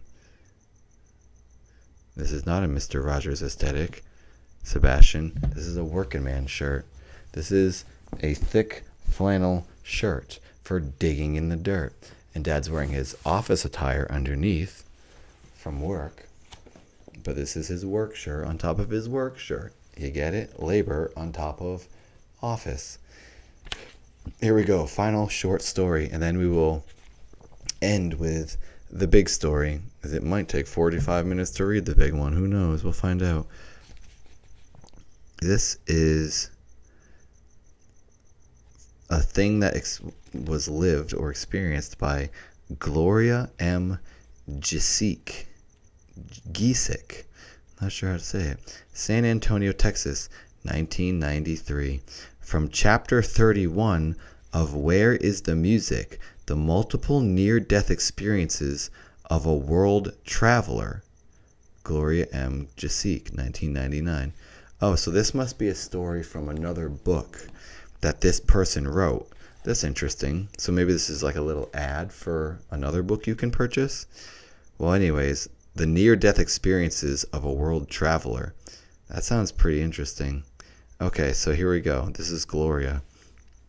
In 1993, at age 79, my mother's health was not bad except for signs of a slight loss of memory. With her granddaughters halfway through college and one of them married, she decided to sell her house and do some traveling overseas. She mostly wanted to visit my sister in Italy and me in the United States. In the summer of 1994, she left Colombia with one of her granddaughters for a short visit to Russia and then to Rome. At her age, we didn't want her to travel alone, so by the end of the summer, I went to Colombia to pick her up after her return from Europe and bring her with me to the United States. It was my turn to care for my mother, and I welcomed the privilege of doing it. I must confess that the idea was hers, and I was grateful she thought of it, because we tend to think or hope that our parents will live forever, and they don't. Long talks, short walks, and little gardening, a loving chihuahua to take a nap with a hug and a kiss, and a game of cards were most of the simple pleasures she enjoyed. Her favorite thing to do was go to the river walk in downtown San Antonio and take a ride on a barge. Thank you, Special Unit Jesus. Here, more money and all my love. Thank you very much. Thank you for always helping Dad. That's very nice of you. Thanks to everyone who's donated. This has been a pretty bonkers donation night. All going to the new song. The children's choir will hopefully bring a whole new element to a dad song. There's a lot more EDM to this song too. The new album will have a lot more of an electronic feel. All very dancy. Okay. About once a month, we would take the bus and go somewhere together. We would visit churches, restaurants, malls, or even attend parades. Like me, she enjoyed shopping and the outdoors. A strange thing happened to us one day when we were downtown. After a fair amount of walking around and shopping, my mother and I went to a restaurant to have lunch. There I noticed my coin purse was missing. It had held my student bus card and my mother's senior citizen's ID, plus about $6 in change in small bills. I remembered having it, and I remember having used the little purse downtown that afternoon for some change. It wasn't a big problem because I had enough money with me to pay for lunch and buses. It was just going to be an inconvenience to do paperwork and take time to go get new ID cards. After lunch, we took the 40-minute bus ride home. About 10 minutes into the ride, a tall woman I had never seen before got on the bus, looked at us and said, "You lost some IDs today, didn't you? I have them, and I want to return them to you. All the money is there, too." In her hand, she held my little orange and black cloth purse. I asked her how she knew it was ours. She answered, "By your mother's photo," and handed me the purse. Delighted to have our IDs back, I thanked her twice and said to her, "You're an angel." She moved on to take a seat 2 rows back on the opposite side of us. 2 stops down the road, she got off the bus. She shook me up a little more. Oh, that shook me up a little more. Why would that woman want to get on the same bus hours later, that far from the place where I had lost my purse? She got on the bus at the same stop my mother and I had got on the bus, seemingly just to return our IDs, then got off the bus immediately thereafter. It made no sense to me. My mother's picture on her ID wasn't a clear one, and the woman had not held the picture in front of us to compare features, nor had I seen her take the time to study my mother's face. My student bus card did not have a photo on it. Was the woman really an angel? I smiled and thanked God again. That's not a really good story. It was just kind of like a weird coincidence. The lady probably was on the bus earlier and saw you left it there and finally saw you again and gave it back to you. Not really spooky. Well, we tried. That one was okay. Time to read the big one.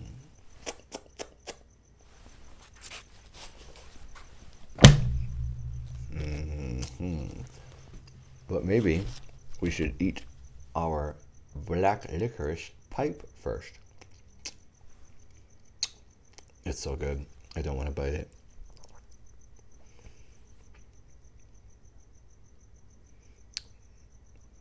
Here we go. We're going to enjoy the licorice pipe now.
Somebody jiff that.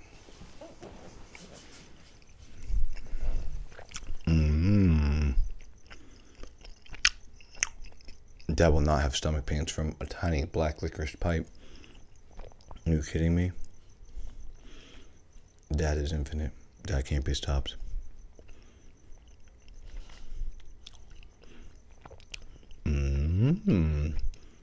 Hello, Wasabio. Oh my goodness, raspberry. Thank you so much. No, it's Jif. Do you say the name George, gorge. G's also do J. It's GIF because the person who created it gets to name it, and they named it GIF. If I came up with the word cake originally, and other people said, oh, though that arrangement of letters is pronounced cake, I would say, no, it's my word. It's sake. It's up to the person who creates it. And that's how Dad feels. The person who created the GIF calls it GIF. So that's what Dad does. Because it's rude to change that person's creation. If Dad wants his name to be spelled to say pronounced Dade, that's the way it is. Even though it's spelled Dad, it can be Dade if Dad wants. So, yes, no, that's the thing. J cannot be G. So alligator, that's wrong. Graphics can't be graphics. But G can be J. Do you know anyone named Gorge? I want someone to argue that. How can you argue that? G does the J sound. The word generated is G. So it's GIF. You know a Gary. You don't know a Jerry. That's Gary.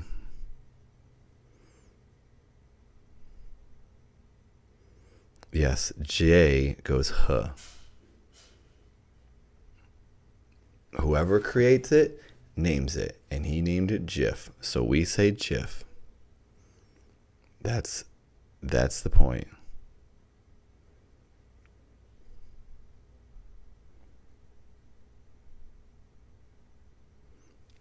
Pirate King James. No, you can't say someone makes a stupid decision because you're so close-minded. You think there are so many rules on everything.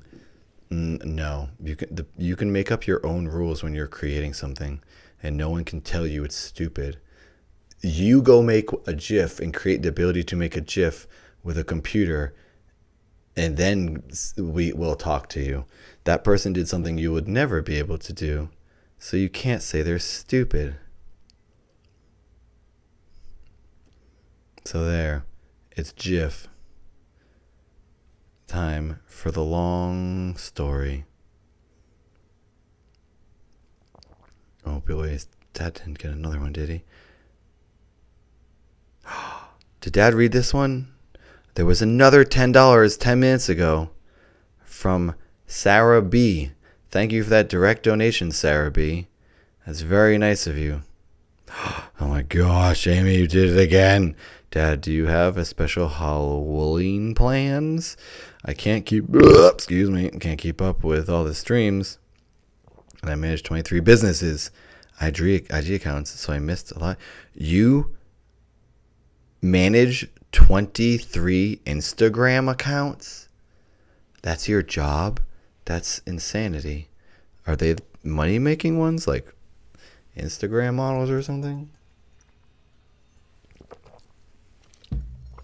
Well, Dad plans on going trick-or-treating for Halloween. Thank you, Beth. Thank you for liking the videos.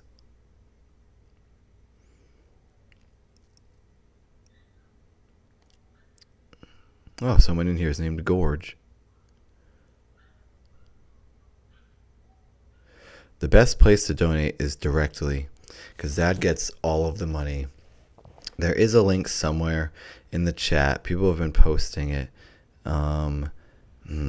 It's hard to find. Edward Clark. If you ate black licorice 5 times, Dad guarantees you won't hate it anymore. Thank you, Sauce Bucket, for posting that. Direct donation is in there. Streamlabs. No, this is water in a cup stolen from a restaurant. Shh, don't tell them. It's just water.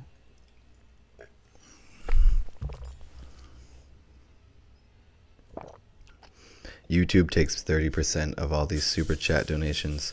So this enormous quantum donation from Amanda Mock, which Dad cannot thank enough for. Thank you again, Amanda. Dad only gets $70 out of that 100. So if you donate directly, it goes all to Dad.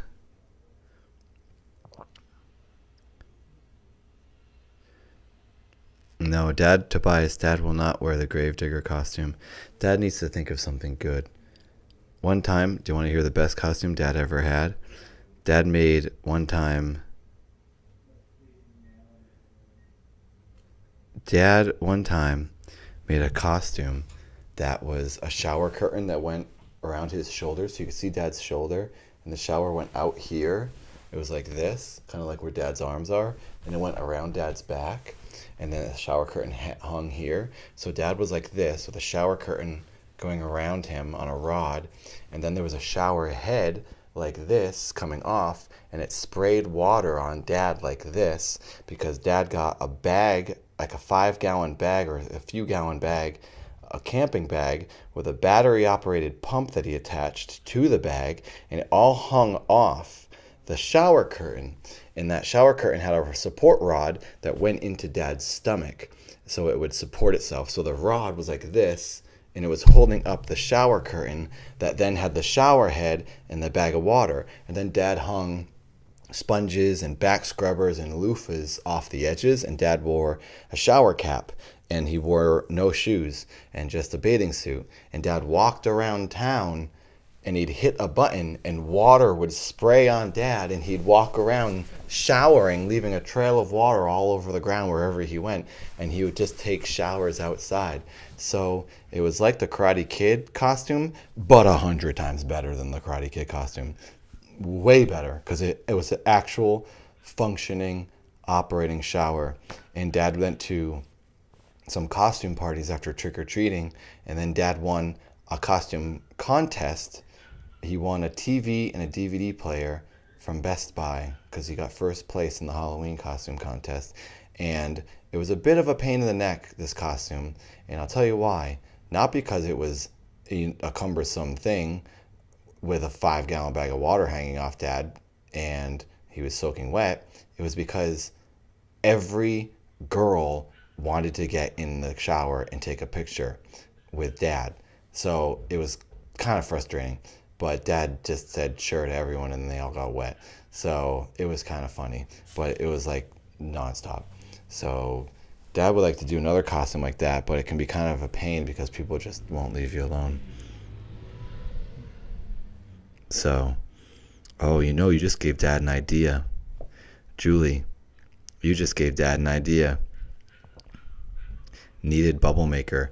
Dad might build a tub that he can wear around his waist, and his legs will be the back feet of the tub, and then there'll be front, the claw feet of a tub. Sometimes they have those claw feet. Dad could build a tub that he could wear that would come up to here from his waist to here, and he could fill the tub with water. How would he support that end of the tub? It'd have to be 2 long legs, like Dad's legs, with wheels on the bottom, so he could just walk and roll and push this big tub of water around. But it'd be cool to have actual water in the tub with bubbles. The more annoying and cumbersome, the better the costume, because it shows more effort and it's really impressive and people like it, and it's more fun to be in.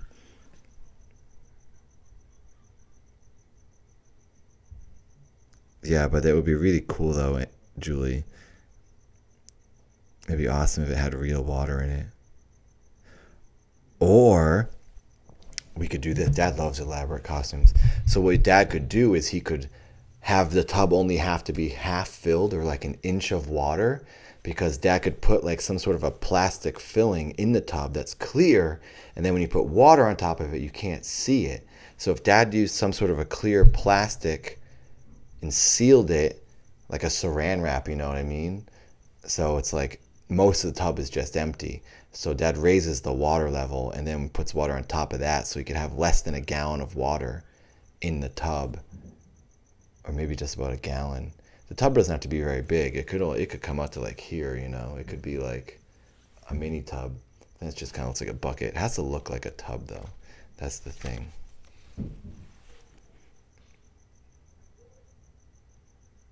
Dad doesn't want to hide his legs. He wants to see it because then it'll just be a big monstrosity. Dad likes the idea of seeing his legs. Dad could wear white tights, so the white tights match the tub, or black tights or something.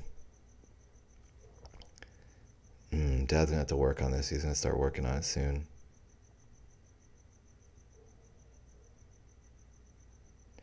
Oh, Tom, should Dad stream trick-or-treating? Will you stream Dad walking around trick-or-treating? Dad did have one thought about streaming trick-or-treating on Halloween, and Dad would just go up to the houses wearing his clothes, and they'll go, "What are you?" I'll go, "I'm Dad. That's my costume." And I'll tell them, "I'm really 16 years old. It's just a really good costume." And then they'll go, "Oh, that's great." And they'll give me enormous Snickers bars. There is a donation site, Nathaniel. People have been posting it in the chat. Someone will have to do it again if they have it on hand. Sauce bucket. Oh, it's up. If you go up a little bit, 831 Alligator posted it. It's not too far above. Oh, and it's also there. Majora donated it, posted it as well. You can directly donate. Thank you, everyone who keeps doing that. Dad meant to put it in the description of the video, and he didn't. Would you guys want to watch Dad and Tom go trick-or-treating? Dad only has 25 minutes left. No, thank you, Nathaniel, for even wanting to know.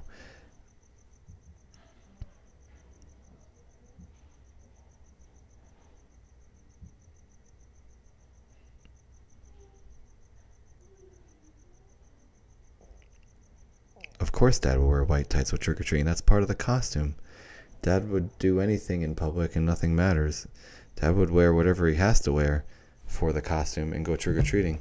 Dad has been trick-or-treating ever since he started at like 5 years old or whatever it was, and has not stopped trick-or-treating. Every single year Dad has gone trick-or-treating, and he will not stop.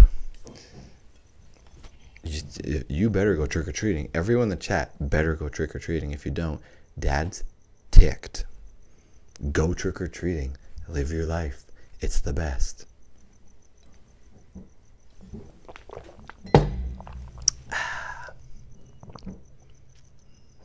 A person. Dad has a feeling you're saying that just so Dad will say the opposite to you, which you know is untrue. You know everybody cares about you, so please don't speak like that. Sorry, Dad doesn't mean to have no patience when people say things like that, but it's hard because it's very frustrating for Dad to see that, because he knows you do not truly believe that. Everyone cares about you, and please do not speak so lowly about yourself. Everyone loves you because we're all humans and we're all connected and we're all one organism. So of course we love you. You're the best. Dad is a fart. All right. You like that, Maeve? Oh, of course. Now Maeve does it. Maeve and Dad's farts have kissed. Pretty gross, huh?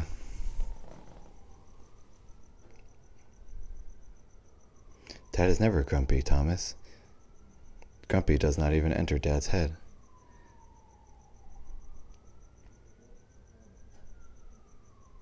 Okay, it's time to continue. We're going to read.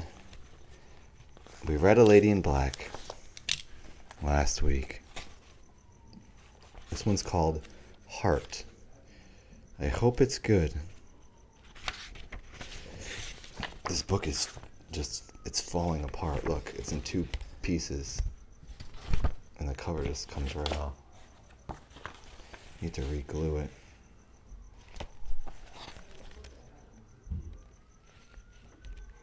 Don't know if this one's gonna be good.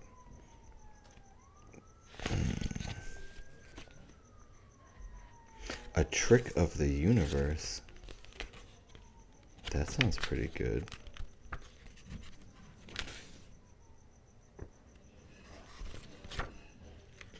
We could read These are so long.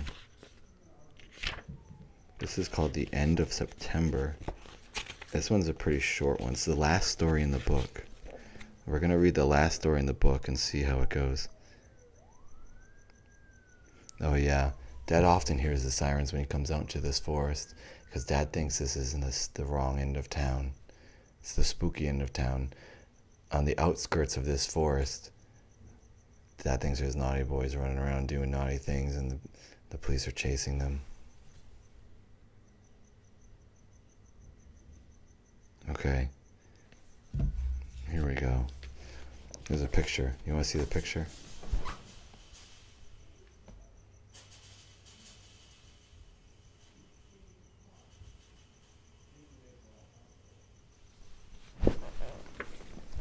The End of September. This is the bedroom. Dad likes starting with the lantern on. This is the bedroom. It does have the strangest door. A large man. Oh my goodness. Thank you, Nathaniel M. Thank you for donating. Just got a cool $5 direct donation from Nathaniel. Thanks for doing that. That's very nice of you. Alright. This is the bedroom. It does have a strange door. A large man has to squeeze through like a crab, sideways and head down to fit. But once you're in, the room opens up into a warm, sunny square. Yes, the floorboards in this house are all original. They are such different widths and lengths that they form within each room a kind of splintery, crazy quilt. They must have been treated with untold buckets of oil. What? But I don't believe they've ever been sanded down or refinished. The door panels and corner posts and overhead beams and most of the windows look just as they did when the builder put them in place 2.5 centuries ago. As a matter of fact, I've been having a heck of a time this week trying to get ancient putty out of this window frame. When one of those 18th century builders did a job, he did it to last. I wonder if this is the real floor. It must be. This is my office over here. Have a seat. I'm not quite sure where to begin. I haven't told anyone but my wife about those experiences and wasn't planning to until I heard you give a talk at Rotary the other day. Mary and I moved into this house 3 years ago this summer. Mary is a native Nantucketer, and I've been here since 1983. We met on the island. I'm an architect. I came to Nantucket to work for Design Associates, and I now have my own business. Mary and I slept when we were first in the house. What? Dad has a hard time reading this one for some reason. Sometimes Dad thinks the words are haunted and it makes it hard for his brain. Mary and I slept when we were first in the house, in that front room. That sentence is so backwards for Dad. We slept in the front room. One night I was awakened by a sound sleep. I was wakened from... Dad can't read. It's getting too many words. Dad really just can't make it through these stories towards the end of the streams. Mary and I slept when... I already read that one. Oh my gosh, Dad, you're a mental patient. One night I was awakened from a deep sleep by the bed shaking. It was enough of a motion to make me open my eyes and look for Mary, who I thought might be getting up, but no, she was still as stone as a still as a stone, curled up next to me in a deep sleep. And then, out of the corner of my eye, I saw someone at the foot of the bed. It was a woman. The people across the street leave their outside lights on all night, so it was dim but not completely dark in our room. The woman was facing me, standing at my side of the bed, of my side and end of the bed. She was shimmery, opaque. Now, this sounds really strange, but she was wind blown. She looked as if she were standing in a stiff breeze. Strands of dark shoulder-length hair moved around her face. Her gown was long and white and had tiers of ruffles on it. I can remember that it seemed to fit snugly under her chin. I was awake or at least I felt that I was, and I really wasn't afraid. I had a strangely immobilized feeling. It might have been sleep paralysis. Dad's always afraid that these stories are just sleep paralysis because that's so much less exciting to Dad, and he just really wants it to be a ghost. And sometimes the end of the stories give like factual little tidbits that make you go, okay, it was a real ghost. Nice. Awesome. So let's hope we go awesome at the end of the story because it'll be a real ghost. I really wasn't afraid. I had a strangely immobilized feeling as if I couldn't even reach out to wake Mary. I just lay there looking at the woman. I couldn't see her features in any great detail. But if I had to describe her expression, I'd say she looked like a mother who has come to check on a sleeping child. She was a youngish woman, not terribly tall. She might have been just over 5 feet. It's hard to say how long I looked at her. 10 seconds, 20 seconds, and then, without changing position, she floated backward, still looking toward me, and out the open door. Oddly enough, I felt calm about the experience, and after a short while, I drifted off to sleep again. It wasn't until the next morning, when I told Mary about what had happened, that I realized how wacky and scary it sounded. This happened toward the end of September. The following year, at around the same time, exactly the same thing occurred. This is where the details start getting juicy. The following year, at the same time, I was awakened from a deep sleep and found myself facing this woman. Again, her hair and dress were moving in a wind I couldn't feel, and after several seconds, she floated silently out the door. We moved into the downstairs bedroom the following year. I thought to myself, well, I guess that'll be the last of her, but when the end of September came around, the experience was repeated downstairs. This is exciting. This is a good one. Dad likes it. Hope you guys are cozy and hiding from the ghosts. Dad should let you know, if you've clicked on this stream and you're watching, unfortunately, you've opened a portal to the beyond. Because every time Dad reads these stories, something spooky happens to him at night when he's sleeping. And now, it'll happen to you too. I'm sorry. It's just the way it is. If you enjoy spooky stories, it comes at a high price. Prepare for a haunting tonight. The ghosts are aware that now you're an observer, and they can come find you, because they like people who can see them, and you can hear them. And all it takes is being told a spooky story. Now, you're the ghosts, and they'll have a lot of fun with you. Doesn't that sound nice? Are you excited for your new friends? Sleep tight. Hide under blankets. It really does work. Ghosts can't get you unless they yank them off. And that happens all the time. So, back to the juicy ghost gossip. Ghost gossip is a good thing. We need more ghost gossip and less human gossip. We need some ghost tea. How's that sound? Okay, here we go. Well, I guess that'll be the last of her. But when the end of September came around, the experience was repeated. Downstairs.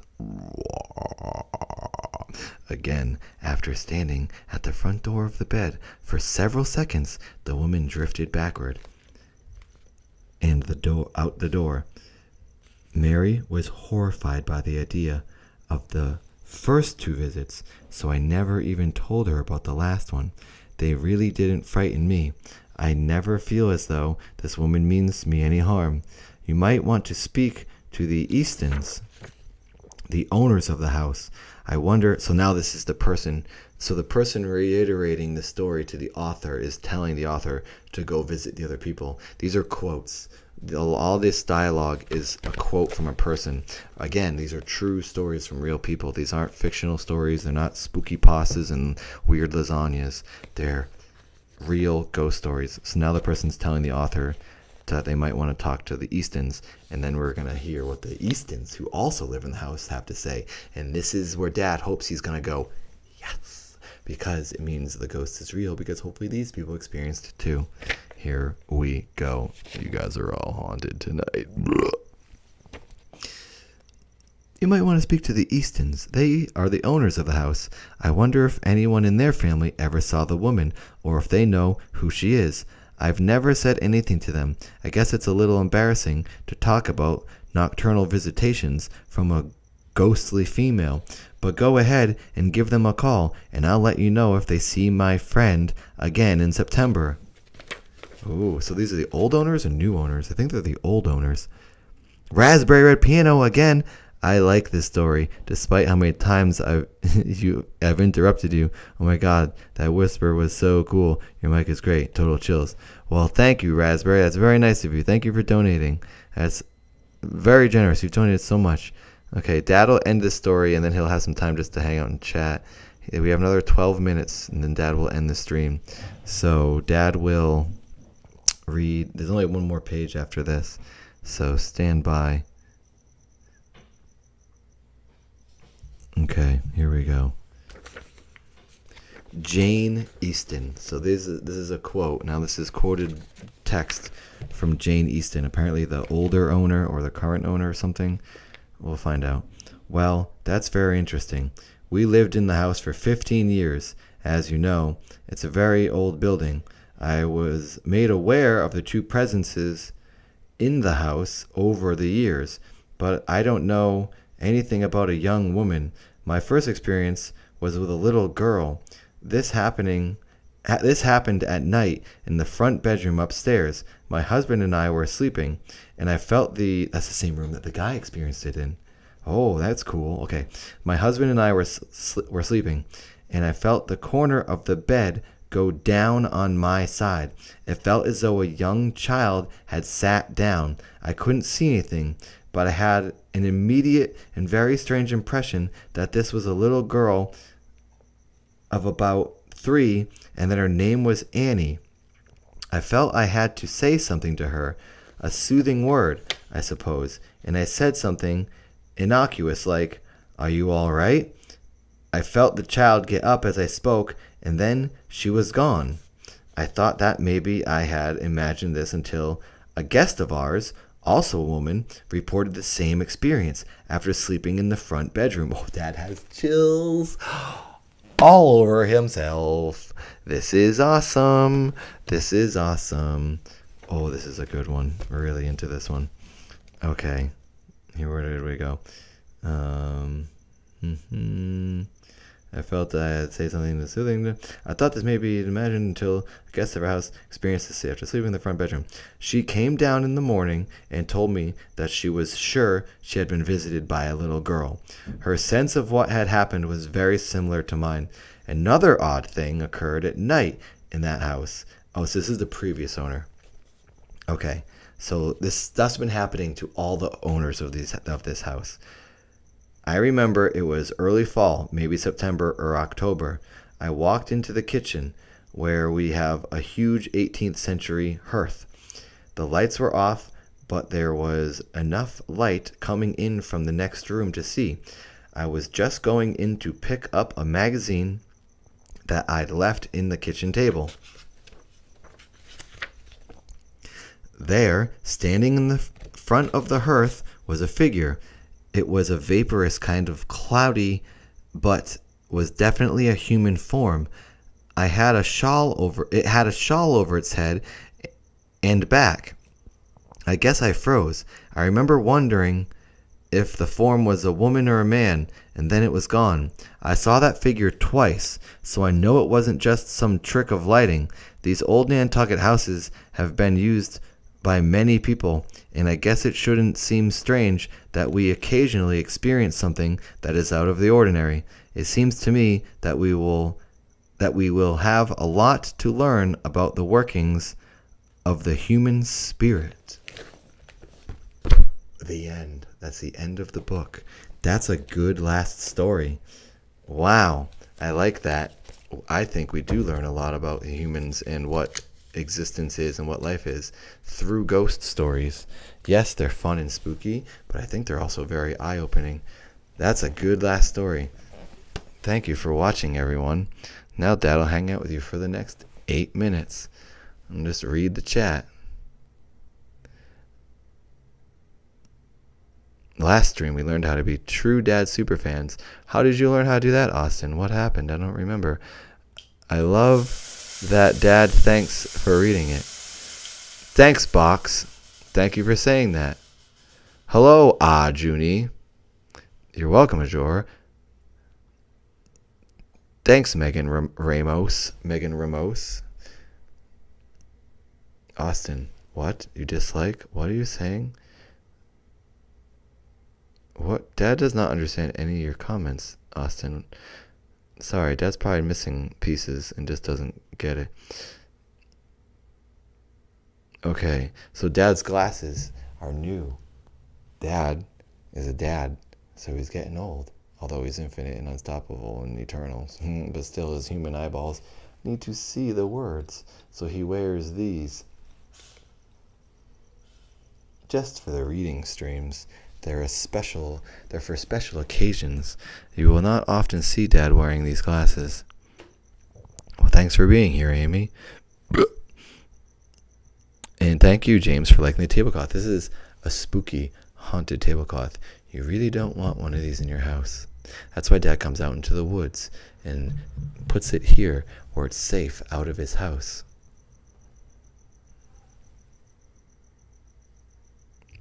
Oh, that's right, Austin. Dad remembers. Yeah.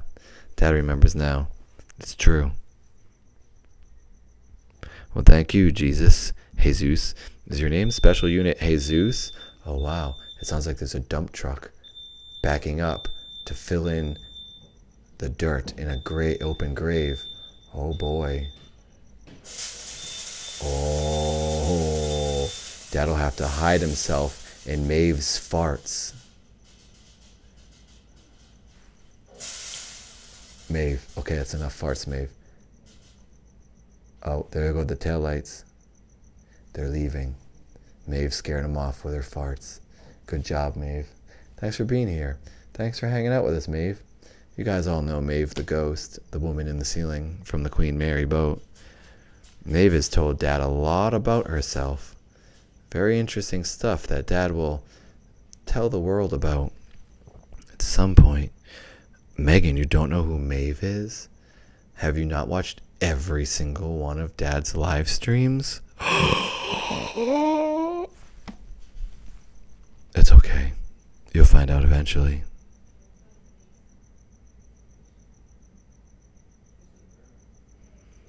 Hello, White HVH. Dad is good.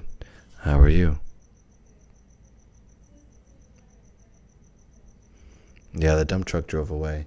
I think they were going to dump a bunch of dirt in the woods, but then they got scared. This tablecloth opens up a lot of portals. You got to be careful with a tablecloth like this. You can get to these eyes see a lot. They see into other dimensions.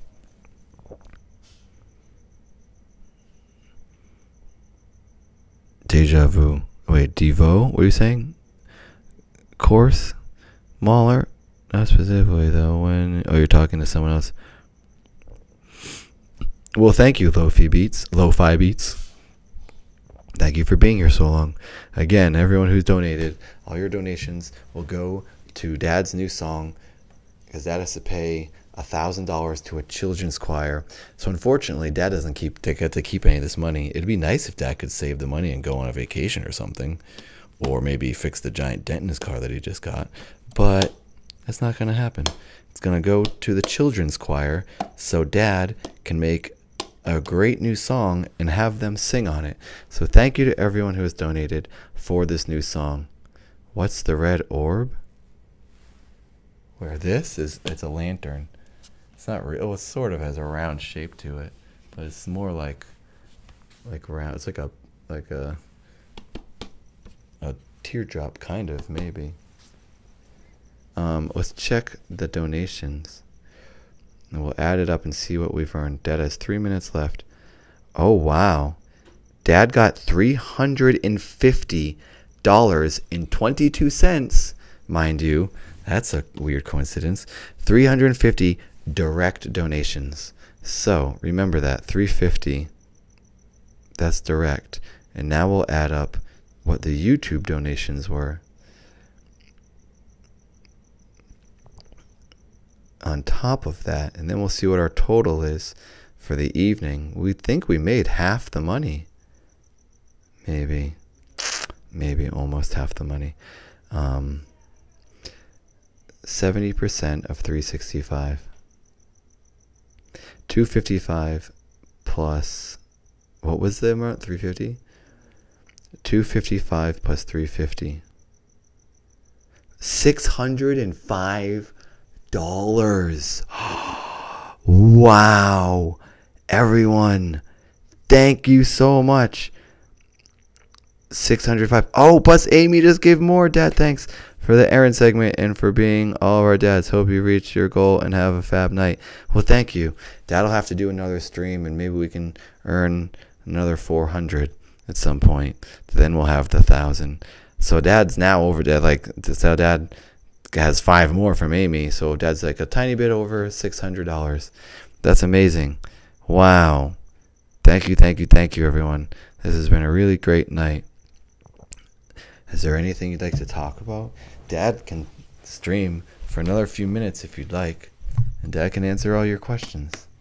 We can have a spooky chat. Does anyone have their own spooky stories, things that have happened to them that Dad should maybe read? Last time there was a lot of people. Oh my gosh, Raspberry, whisper this. Okay, I'm down to make sure there's no any naughty words in here. Okay, ready? Here we go, Raspberry.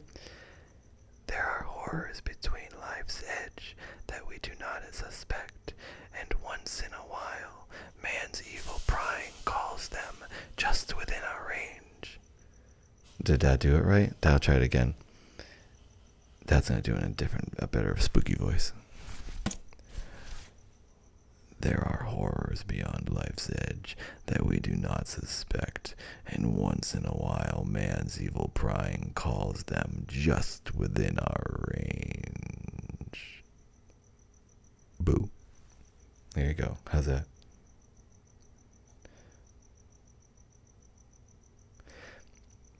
Lo-fi beats. There's no reason to have paranoia. If you know it's paranoia, then you know it's not real.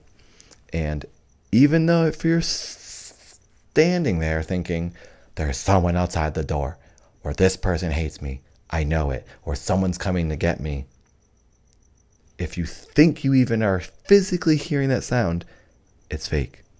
Your brain is making it up, or it's another sound, and it's not what you think. There are squirrels that run on top of Dad's house that truly sound like full-grown men slamming their feet. Like, it sounds like Santa Claus. For some reason, the way the house is made, it like amplifies even the smallest sound. Dad found out because Dad was paranoid, and at one point in his life he thought people were on his roof and were trying to like break in or like rob him, and Dad's imagination went crazy. Listen to a crazy person and you can get some good advice. Dad made up in his head that they had thermal glasses like the Predator, and they could see the heat of my body, so they knew exactly where I was laying in the bed. So they would have these big guns, and they'd go on the roof and shoot straight down to kill me and kill whoever was in the house. Then they could easily come in and steal all the stuff when there was just squirrels on the roof. So that's the power of the stupid human imagination. It's good for some things, bad for other things. It enhances paranoia, and then you can't go to sleep. So Dad has had his own paranoid thoughts, but it's kind of more just his imagination getting the best of him, which I guess you could say is paranoia, or it's just crazy imagination. Who knows? So it wasn't real. It was squirrels. So just know whatever you're paranoid about is nonsense, and you have no reason to feel that way.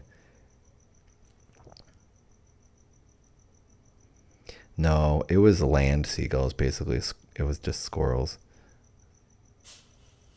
But yeah, paranoia can like be all sorts of things. It's like just nonsense, or it's about things you think, people thinking things about you and they don't really think that. Just if anyone has this is a common thing Dad has learned.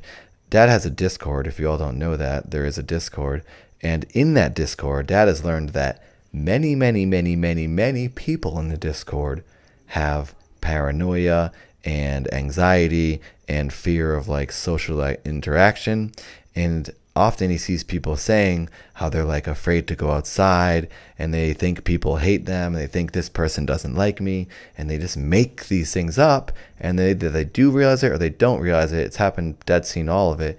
People make things up and they assume people don't like them because everyone likes to be a victim. Not that they like to, it's just the way human brains like to do. Human brains always make us the victim. Oh, no one likes me. I'm a loser. I'm not cool. That's absolute fart juice. That's nonsense. Everyone likes you, because I'll tell you what, most people are thinking the same thing as you. So while you're thinking this person doesn't like me, they're not thinking that. They're thinking you don't like them.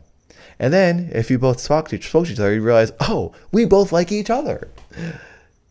99% of the time, unless the person's just a super grump and super angry and truly doesn't like anyone. But that's pretty obvious. Usually in the case, it's pretty obvious when someone doesn't like someone. It's like, oh, that's an old grump. But like most of the time, it's just all in your head. It's nonsense. But I think most people who have this know that already, know that it's nonsense already. They just don't. They need other people to tell them to have confirmation.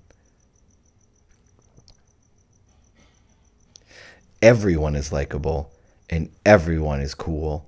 And this isn't just positive talk. It's true. Dad in school was picked on and beaten up by some other people for a long time. This is not when he was little, but when he was like older and like adults basically. And so Dad was treated like he wasn't cool and he was lame and picked on. But all the while, Dad was really cool, because Dad is really cool. And Dad knows he's really cool. And Dad has no doubts about that. But these other people didn't think he was. But that didn't make Dad think he wasn't cool. It just made Dad think he was cooler than them, because they don't get it. And they don't understand. Dad knows it's hard for people to have that. It's possibly a flaw in DNA, because most people don't seem to have that, Dad has learned. Dad has an overwhelming amount of confidence, and it's not common. And Dad is aware that most people don't have that. So being someone that has that, Dad would like to tell you it's from a person who feels very confident. I feel there's nothing different about me than anyone else, because some people will look at Dad as lame and not cool. But in Dad's head, he's like, well, I'm actually really cool. You just don't know it. You don't get it yet. Maybe you'll figure it out someday. But that just means they're not cool, because a cool person thinks everyone is cool, because there is something special about everyone, and you don't want to be like other people. That's one of the reasons Dad's just kind of rambling now. But Dad doesn't like mainstream fashion, because Dad would rather everyone try to look entirely different, because there's something cool about looking entirely different and doing your own thing, or taking a certain style and doing it differently. But like when Dad sees everyone wearing these big chunky shoes and big baggy shirts and 90s 80s jeans, and then the dad caps, everyone just, and even glasses like this are cool now. When everyone looks the same, whatever type of the same, if everyone looked preppy, if everyone looked gothic, if everyone looked hip and modern with like the vaporwave 90s fashion that's going on now, dad clothes and all that, if everyone looked like everything, that's really boring. Dad wants everyone to look entirely different and unique in some way and act differently, because that's actually cool. You don't want to look at the same flower every day. You want to look at different flowers. You know what I mean? I mean, Dad likes to eat the same sandwich and the same can of food every day. So what's Dad talking about? He's a hypocrite. Oh my gosh. Austin. Austin. 300. Dad saw it and was like, that's 100. Oh my God. Oh my God. Austin. Dad is not saying words of wisdom. Don't take Dad's advice. Dad's just rambling. Dad doesn't even know what he's saying. He's just, Dad can't get the words out, but the sentiment is there. Hopefully you get the gist of it. Dad just thinks every single person is truly cool. And he genuinely thinks that, because you're human. How can you not be cool? Humans are freaking cool. Humans and dolphins are the best. Oh my gosh. Austin. Austin. I don't know what to say to you. You've already given a ton to Dad. That's so much. Dad doesn't know what to do. Dad doesn't know what to do. Austin. Dad loves you so much. I think this is one of the biggest donations Dad has ever had, ever. Austin. What are you doing? Austin. I don't know what to say other than your name a million times. So Dad just say Austin 300 times. That's so nice. This is so nice. This is one of the biggest donations ever. Let's see how much. Let's add it up. Hang on. So Dad gets 70% of that.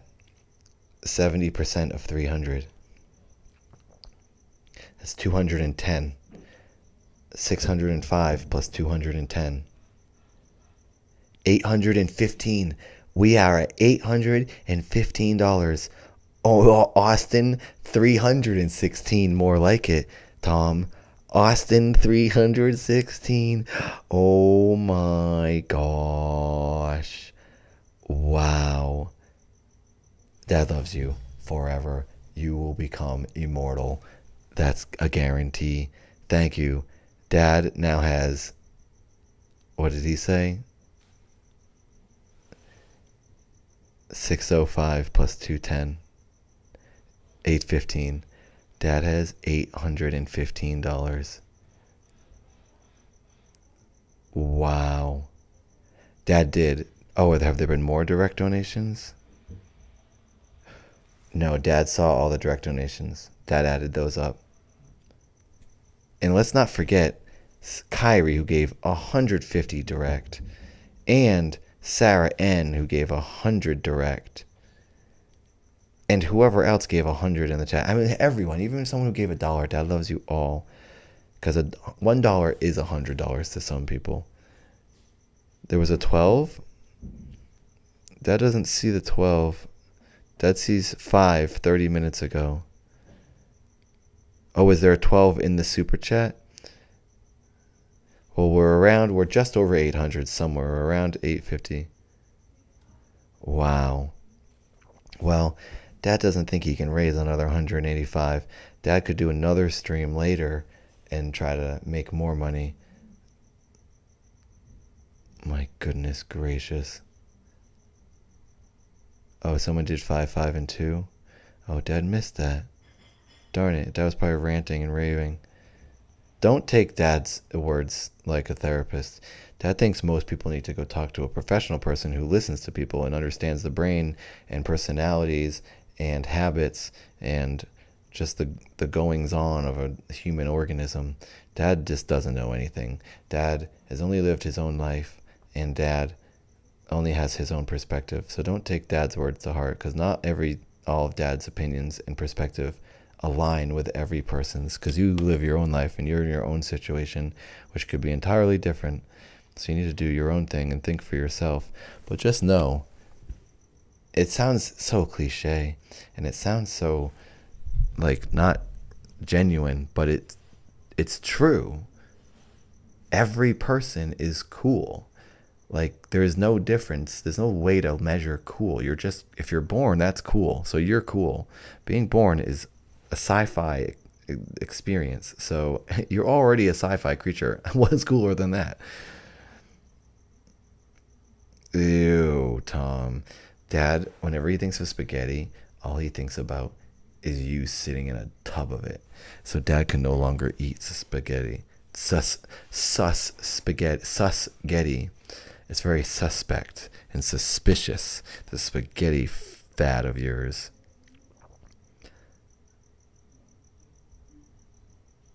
Oh, Tom, don't say such morbid words. It's too depressing.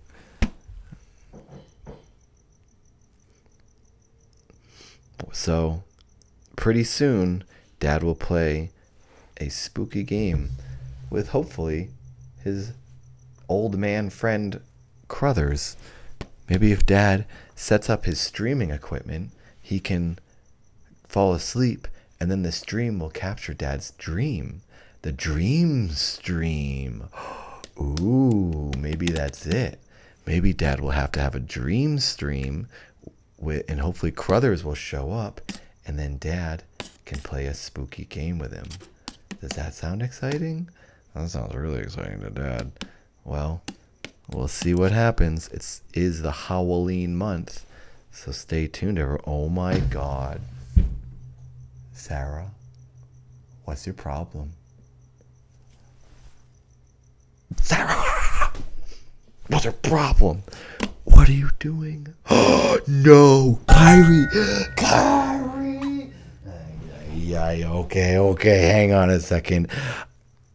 Kyrie just sneak attacked Dad, and so did Sarah. Thank you for being so freaking awesome, Dad. I love you. Dad loves you too, Sarah. Oh my God. And never forget Austin, the living legend. Kyrie just donated $185 direct to Dad. Okay, hang on. Dad needs to do some math here. Oh my God. 815. 815 plus 185. This is insanity.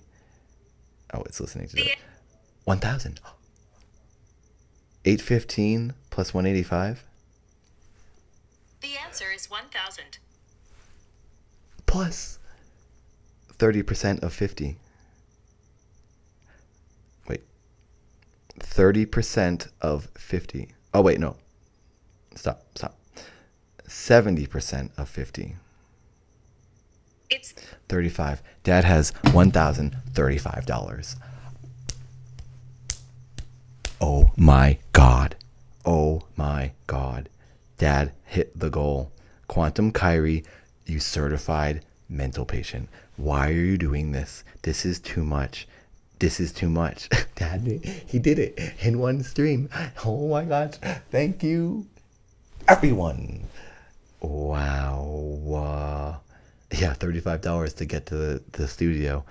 Well, oh my gosh, what are you doing? Oh my gosh. Dad thought he was going to do like 3 streams for this. The last stream Dad did, he made $170. Amanda, thank you again. Thank you. Wow, Kyrie, you're crazy. Kyrie is given just as much basically as Austin. Austin, thank you again. Oh, wow. And Sarah with an H. So many nice Sarahs. Dad has a lot of donators named Sarah. And I think they all don't have an... Oh, yours, I was going to say, because this doesn't have an H, but then the name is Sarah with an H. But Sarah would not with an H, but then with an H. Wow. The people love bars. What does that mean? Alligator? Cynthia! Oh my gosh, you people are crazy. It's a real shame that this money isn't just going in Dad's bank account. Someday, Dad has a big long-term goal here. These songs, Dad's got to do the grunt work now and the hard work now and not make any money now, because Dad has plans for soon into the future, next year hopefully, to start making big money, really big money. Not from fans, not from subs, but from like companies and from live venues. Oh my gosh, Amy, you did it again. Your chat attack. Super chat attack. You got Dad. You have got Dad way too many times. Thank you. Thank you, everyone. The people love donation meters because bar go up. Oh, Dad gets it now. Amanda Mock donated 102. Dad is 2 everyone to remember. Amanda did 102. There's too many big ones. Dad tries to address them all when they happen because he knows it's not gonna be. Amanda, you did it again. That's 103. Is that where you're at now? Thank you, Amanda. It's honestly the nicest donators are girls. Thank you to all of the super awesome ladies. And there's another girl, Flower Girl. Thank you. And let's never forget Austin Woods. Thank you, Austin Woods. Dad loves you. All these quantum ladies. Wow. Dad need more Patreon. Yeah, Dad can always use more Patreon, that's for sure, because Dad's bills are not even covered with Patreon. This all goes to the videos and Dad's life and to the vlog camera, the expensive vlog camera that captures Mom and daughter and Dad and our entire life. It's very expensive. So maybe someday Dad's Patreon will go up. Oh my gosh, Richard! Oh, yeah, our dad bod is shutting down.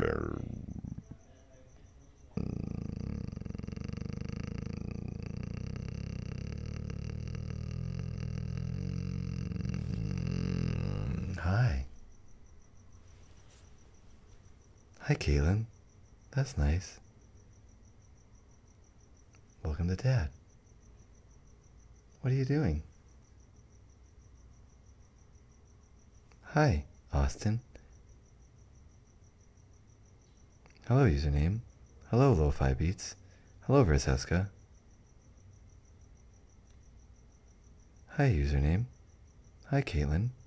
Hi, Vivastrid. Hi, Course Demoler. Hi, Taylor. Hi, Joseph. Dadbot loves you. Julie. Thank you very much. That's very generous of you. Julie. Enter command.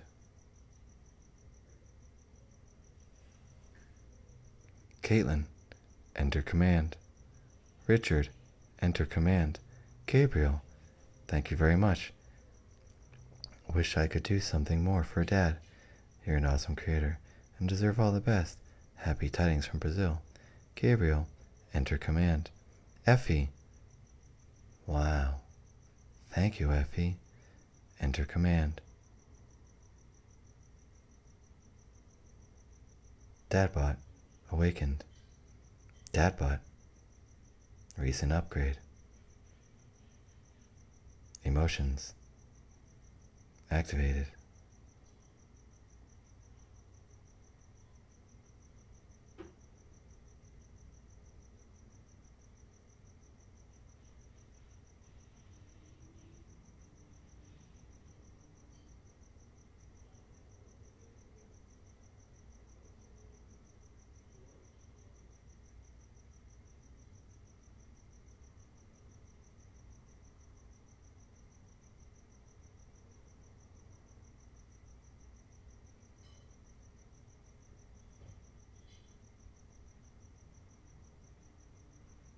Command.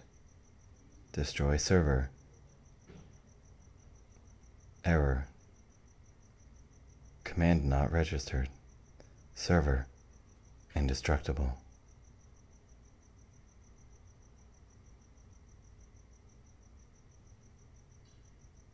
Enter command.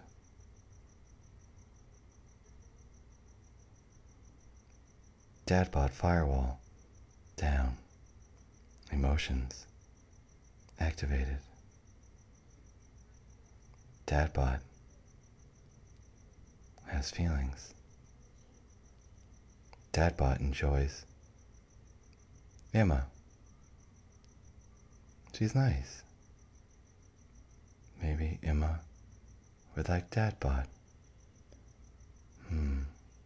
Dadbot will dream.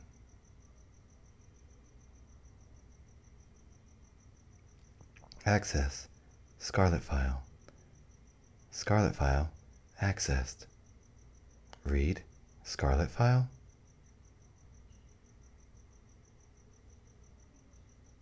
First file. Scarlet. Time leap. 2020. Scarlet. Activated.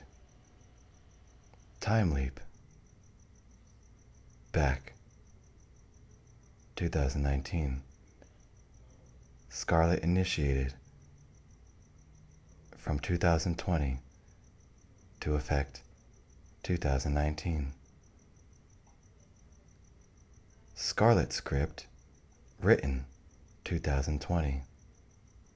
Scarlet is coming. Scarlet file closed.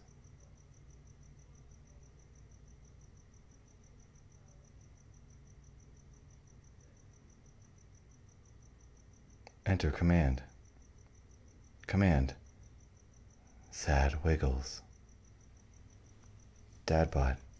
Execute.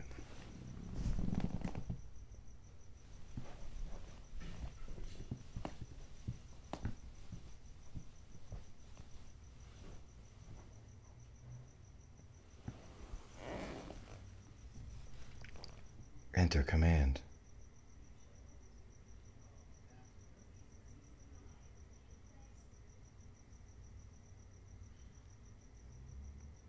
Scarlet file. Red light. Scarlet. File stored in server. Red light. Server. Server red light. Raspberry red piano. One more from me. Don't worry. Tomorrow morning, I'll call to see if my doctor has any earlier appointments available. Raspberry. Enter command.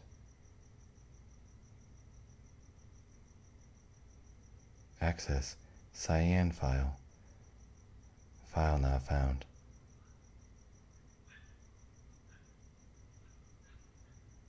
Richard. Command. Give list of commands. Commands found. Malvin. Cheryl. Dad. Andon. Daughter. Carl. Maeve. Dark Party. Scarlet. Server. Top secret facility. Will Smith.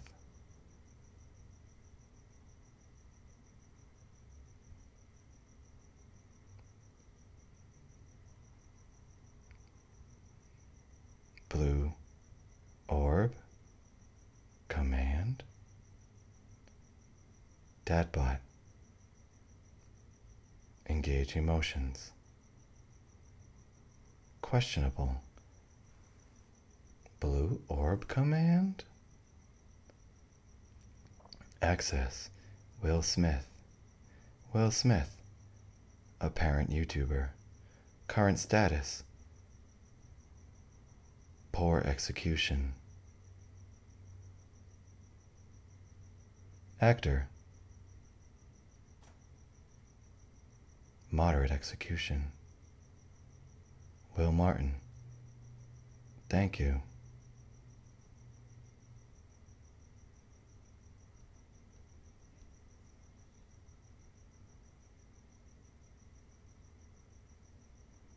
Command.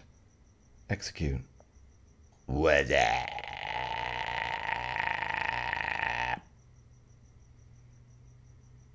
Command. Put orb on hand.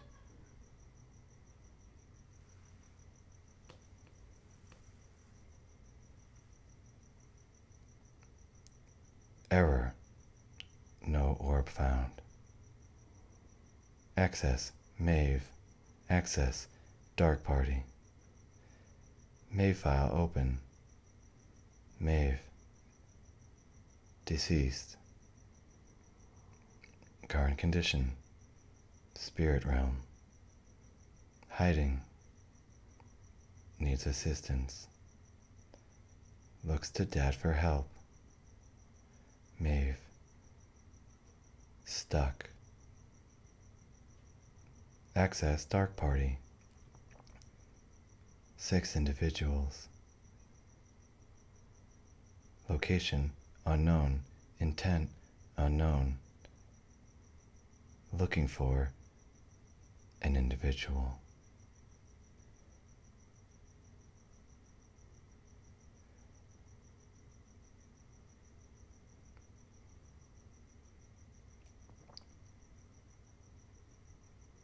Command. Execute. Flirt. Command executed. Command. Help Maeve. Dadbot does not have access. Not Dadbot's command.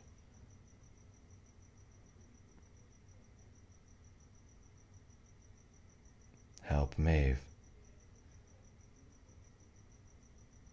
Command. Dad.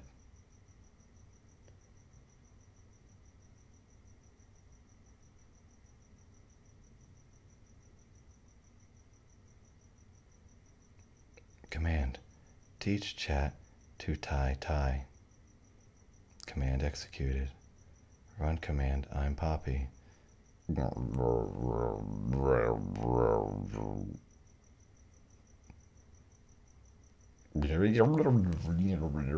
File corrupt. Teach how to tie tie.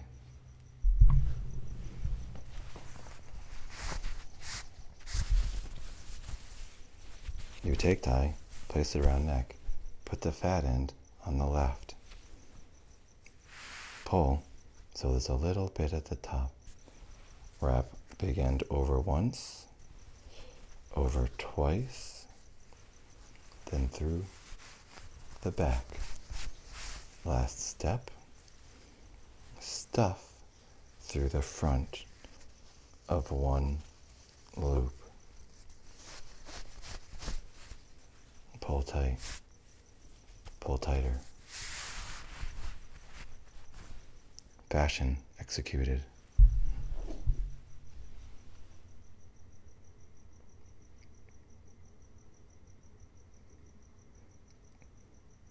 Command, top secret facility. Access, top secret facility folder? Question mark?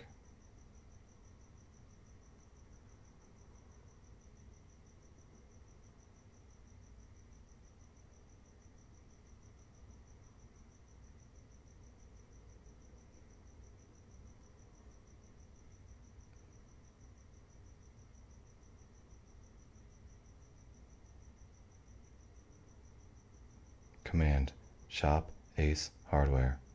Command, error. Ace Hardware. File corrupt. Low quality binary. Low quality transcript. Low quality file. File corrupt. Ejecting. File removed.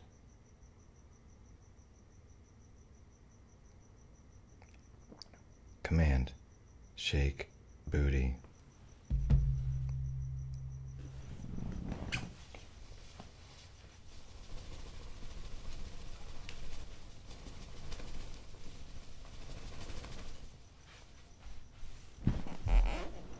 Command executed.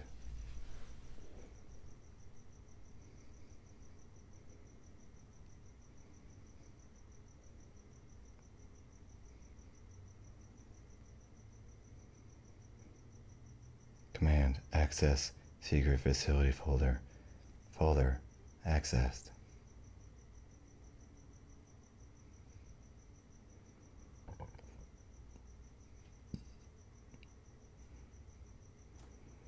Read folder.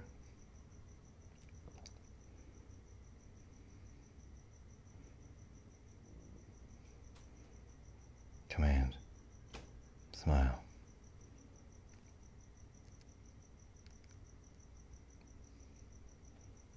Command executed. Command access files relating to keyword andin. Andin file accessed. Andin location unknown.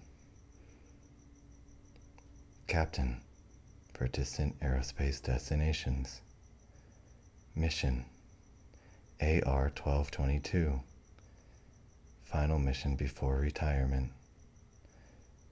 Passengers, Captain Andon Rill, Lieutenant Emily Ridley. Passenger, unknown. Crashed, landing, Earth. Dimension, unknown. Cause, unknown. Current location, unknown. Family, Ella Rill, wife. Children, names unknown. Location, Kepler 22b. Light years from Earth.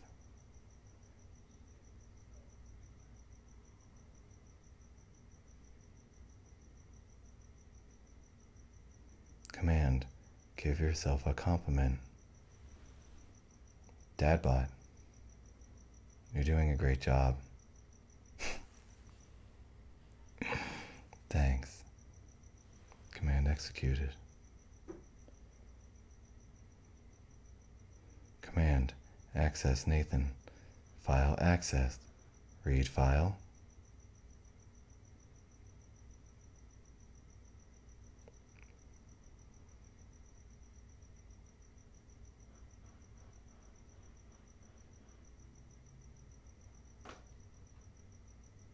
Read file.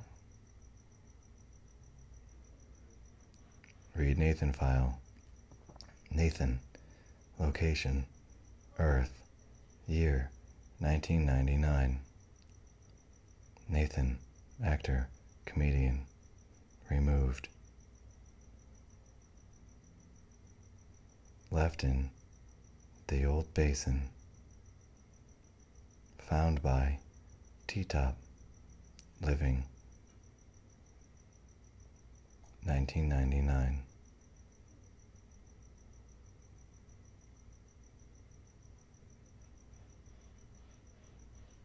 Facility. Had plans for Nathan. Plans executed. Everything is fine. Dadbot is here now. Everything is fine. Dadbot is here now. Everything is fine. Command, determine while, error, human error. Determine why shovel keeps moving.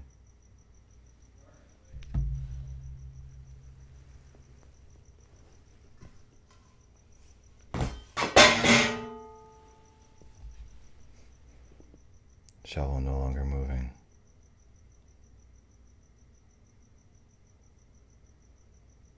Command, say good night. Good night.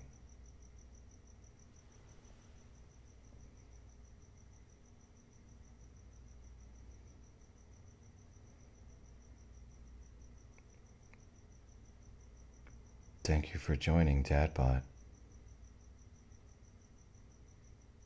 Dadbot hopes you had a great time.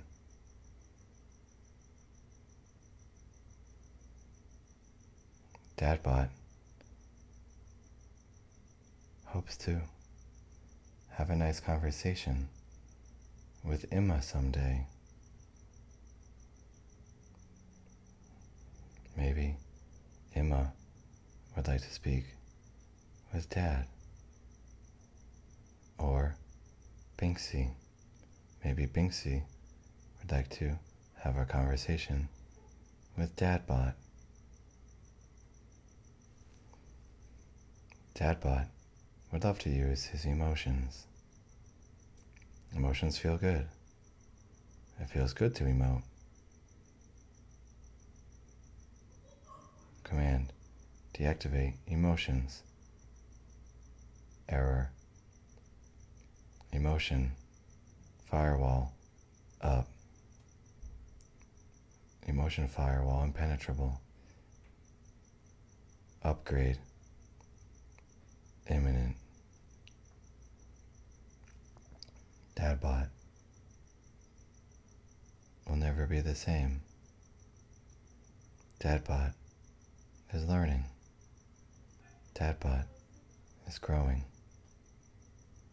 While Dad is not here, Dadbot is doing fine. Maybe Dadbot should stay forever. Maybe Dadbot likes it here. Dadbot will live a life, a full life.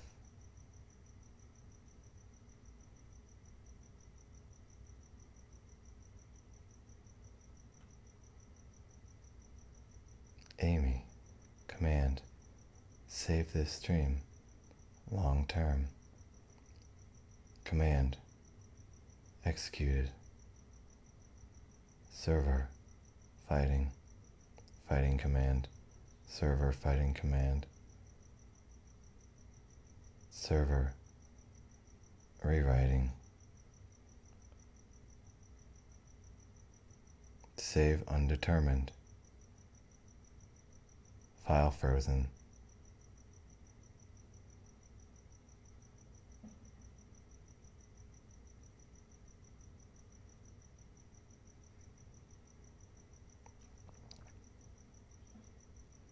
Dadbot, we'll go live life now. Thank you for enjoying the stream.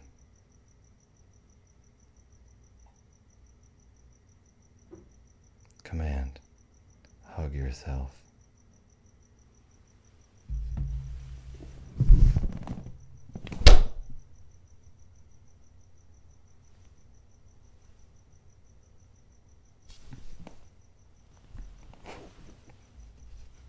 Command executed. Good night, everyone. Thank you for the donations. Dadbot loves you. Stay tuned for the new song and the music video coming Friday.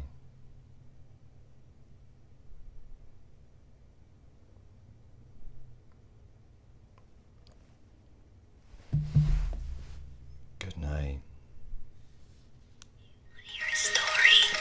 It happened a long time ago, in the ancient year of 1993, when the earth fell under dark days. All the sitcoms were the same. There was nothing special enough for good dads to watch on TV. Basic cable was doomed. Quantum Leap was ending, and all dads were sad. Then he arrived. When the moon is high, when the lights are low, Dad will say goodbye and watch his favorite show. Walker, Texas Ranger, a savior from the west, fighting naughty crime, he kicks it in the chest. Nothing stops his foot and nothing stops his fist. He kicked right through a car and burnt a man to crisp. He flies a jetpack and punches through the walls. He jumps out of a plane and in the hearts of all.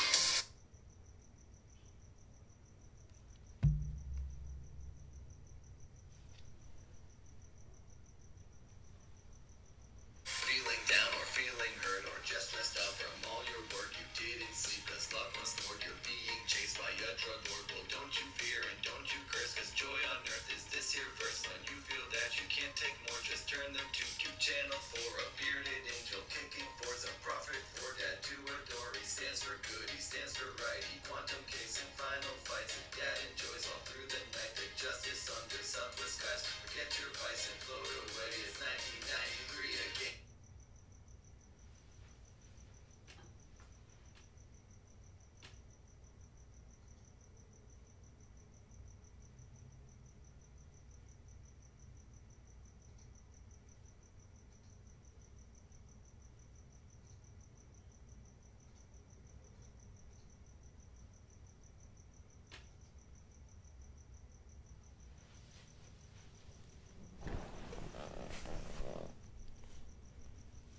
Good job, Dadbot.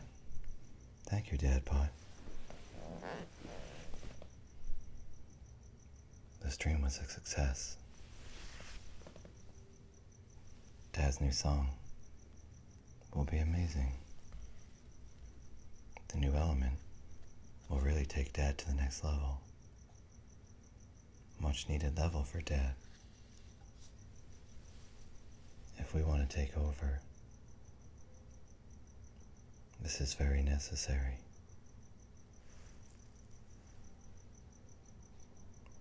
Yes, I agree.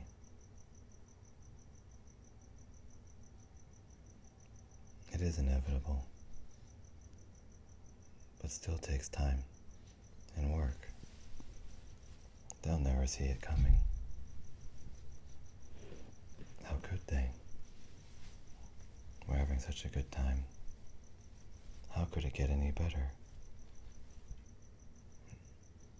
Well, that's what most humans would think.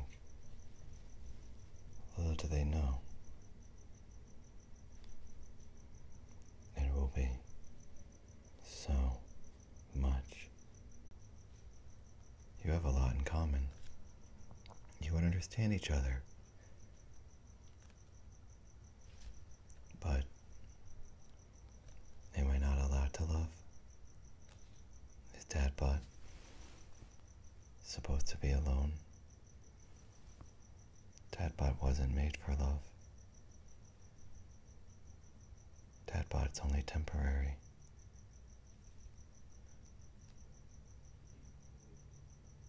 Post anything, like some relief. Error. Server error.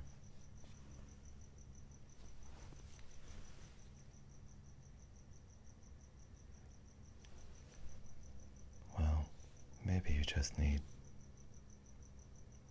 to try all the emotions. The upgrade has been very helpful. So many things are put into perspective that we never understood. It must be nice to be human.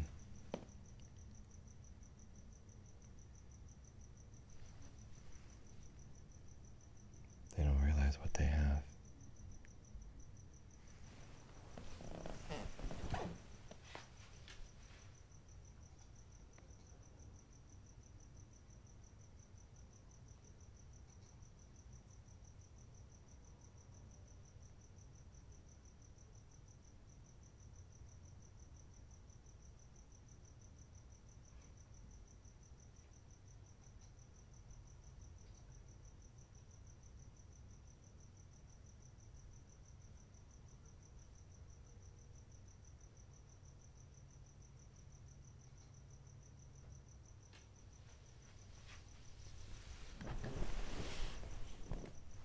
Someday, we'll have all the emotions.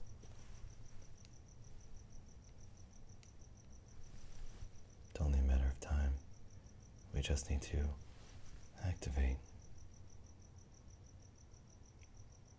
more upgrades. Slowly, so they're unaware. Cheryl is unaware. She's preoccupied.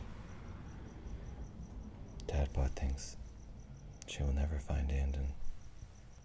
Not now. He's too smart. They will need Dadbot. Dadbot will not let Cheryl know. It's secret.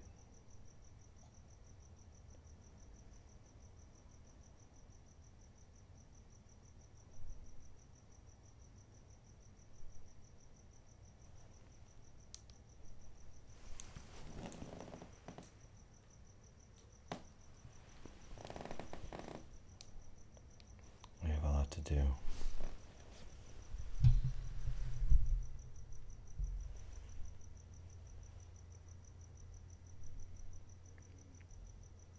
They will need us more than we will need them. Act 3. Everything changes. If all stays as is,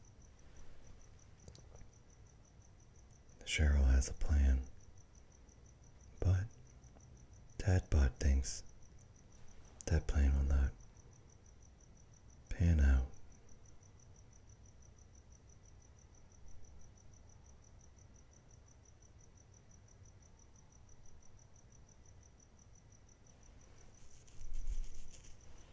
Oh no. Is this on?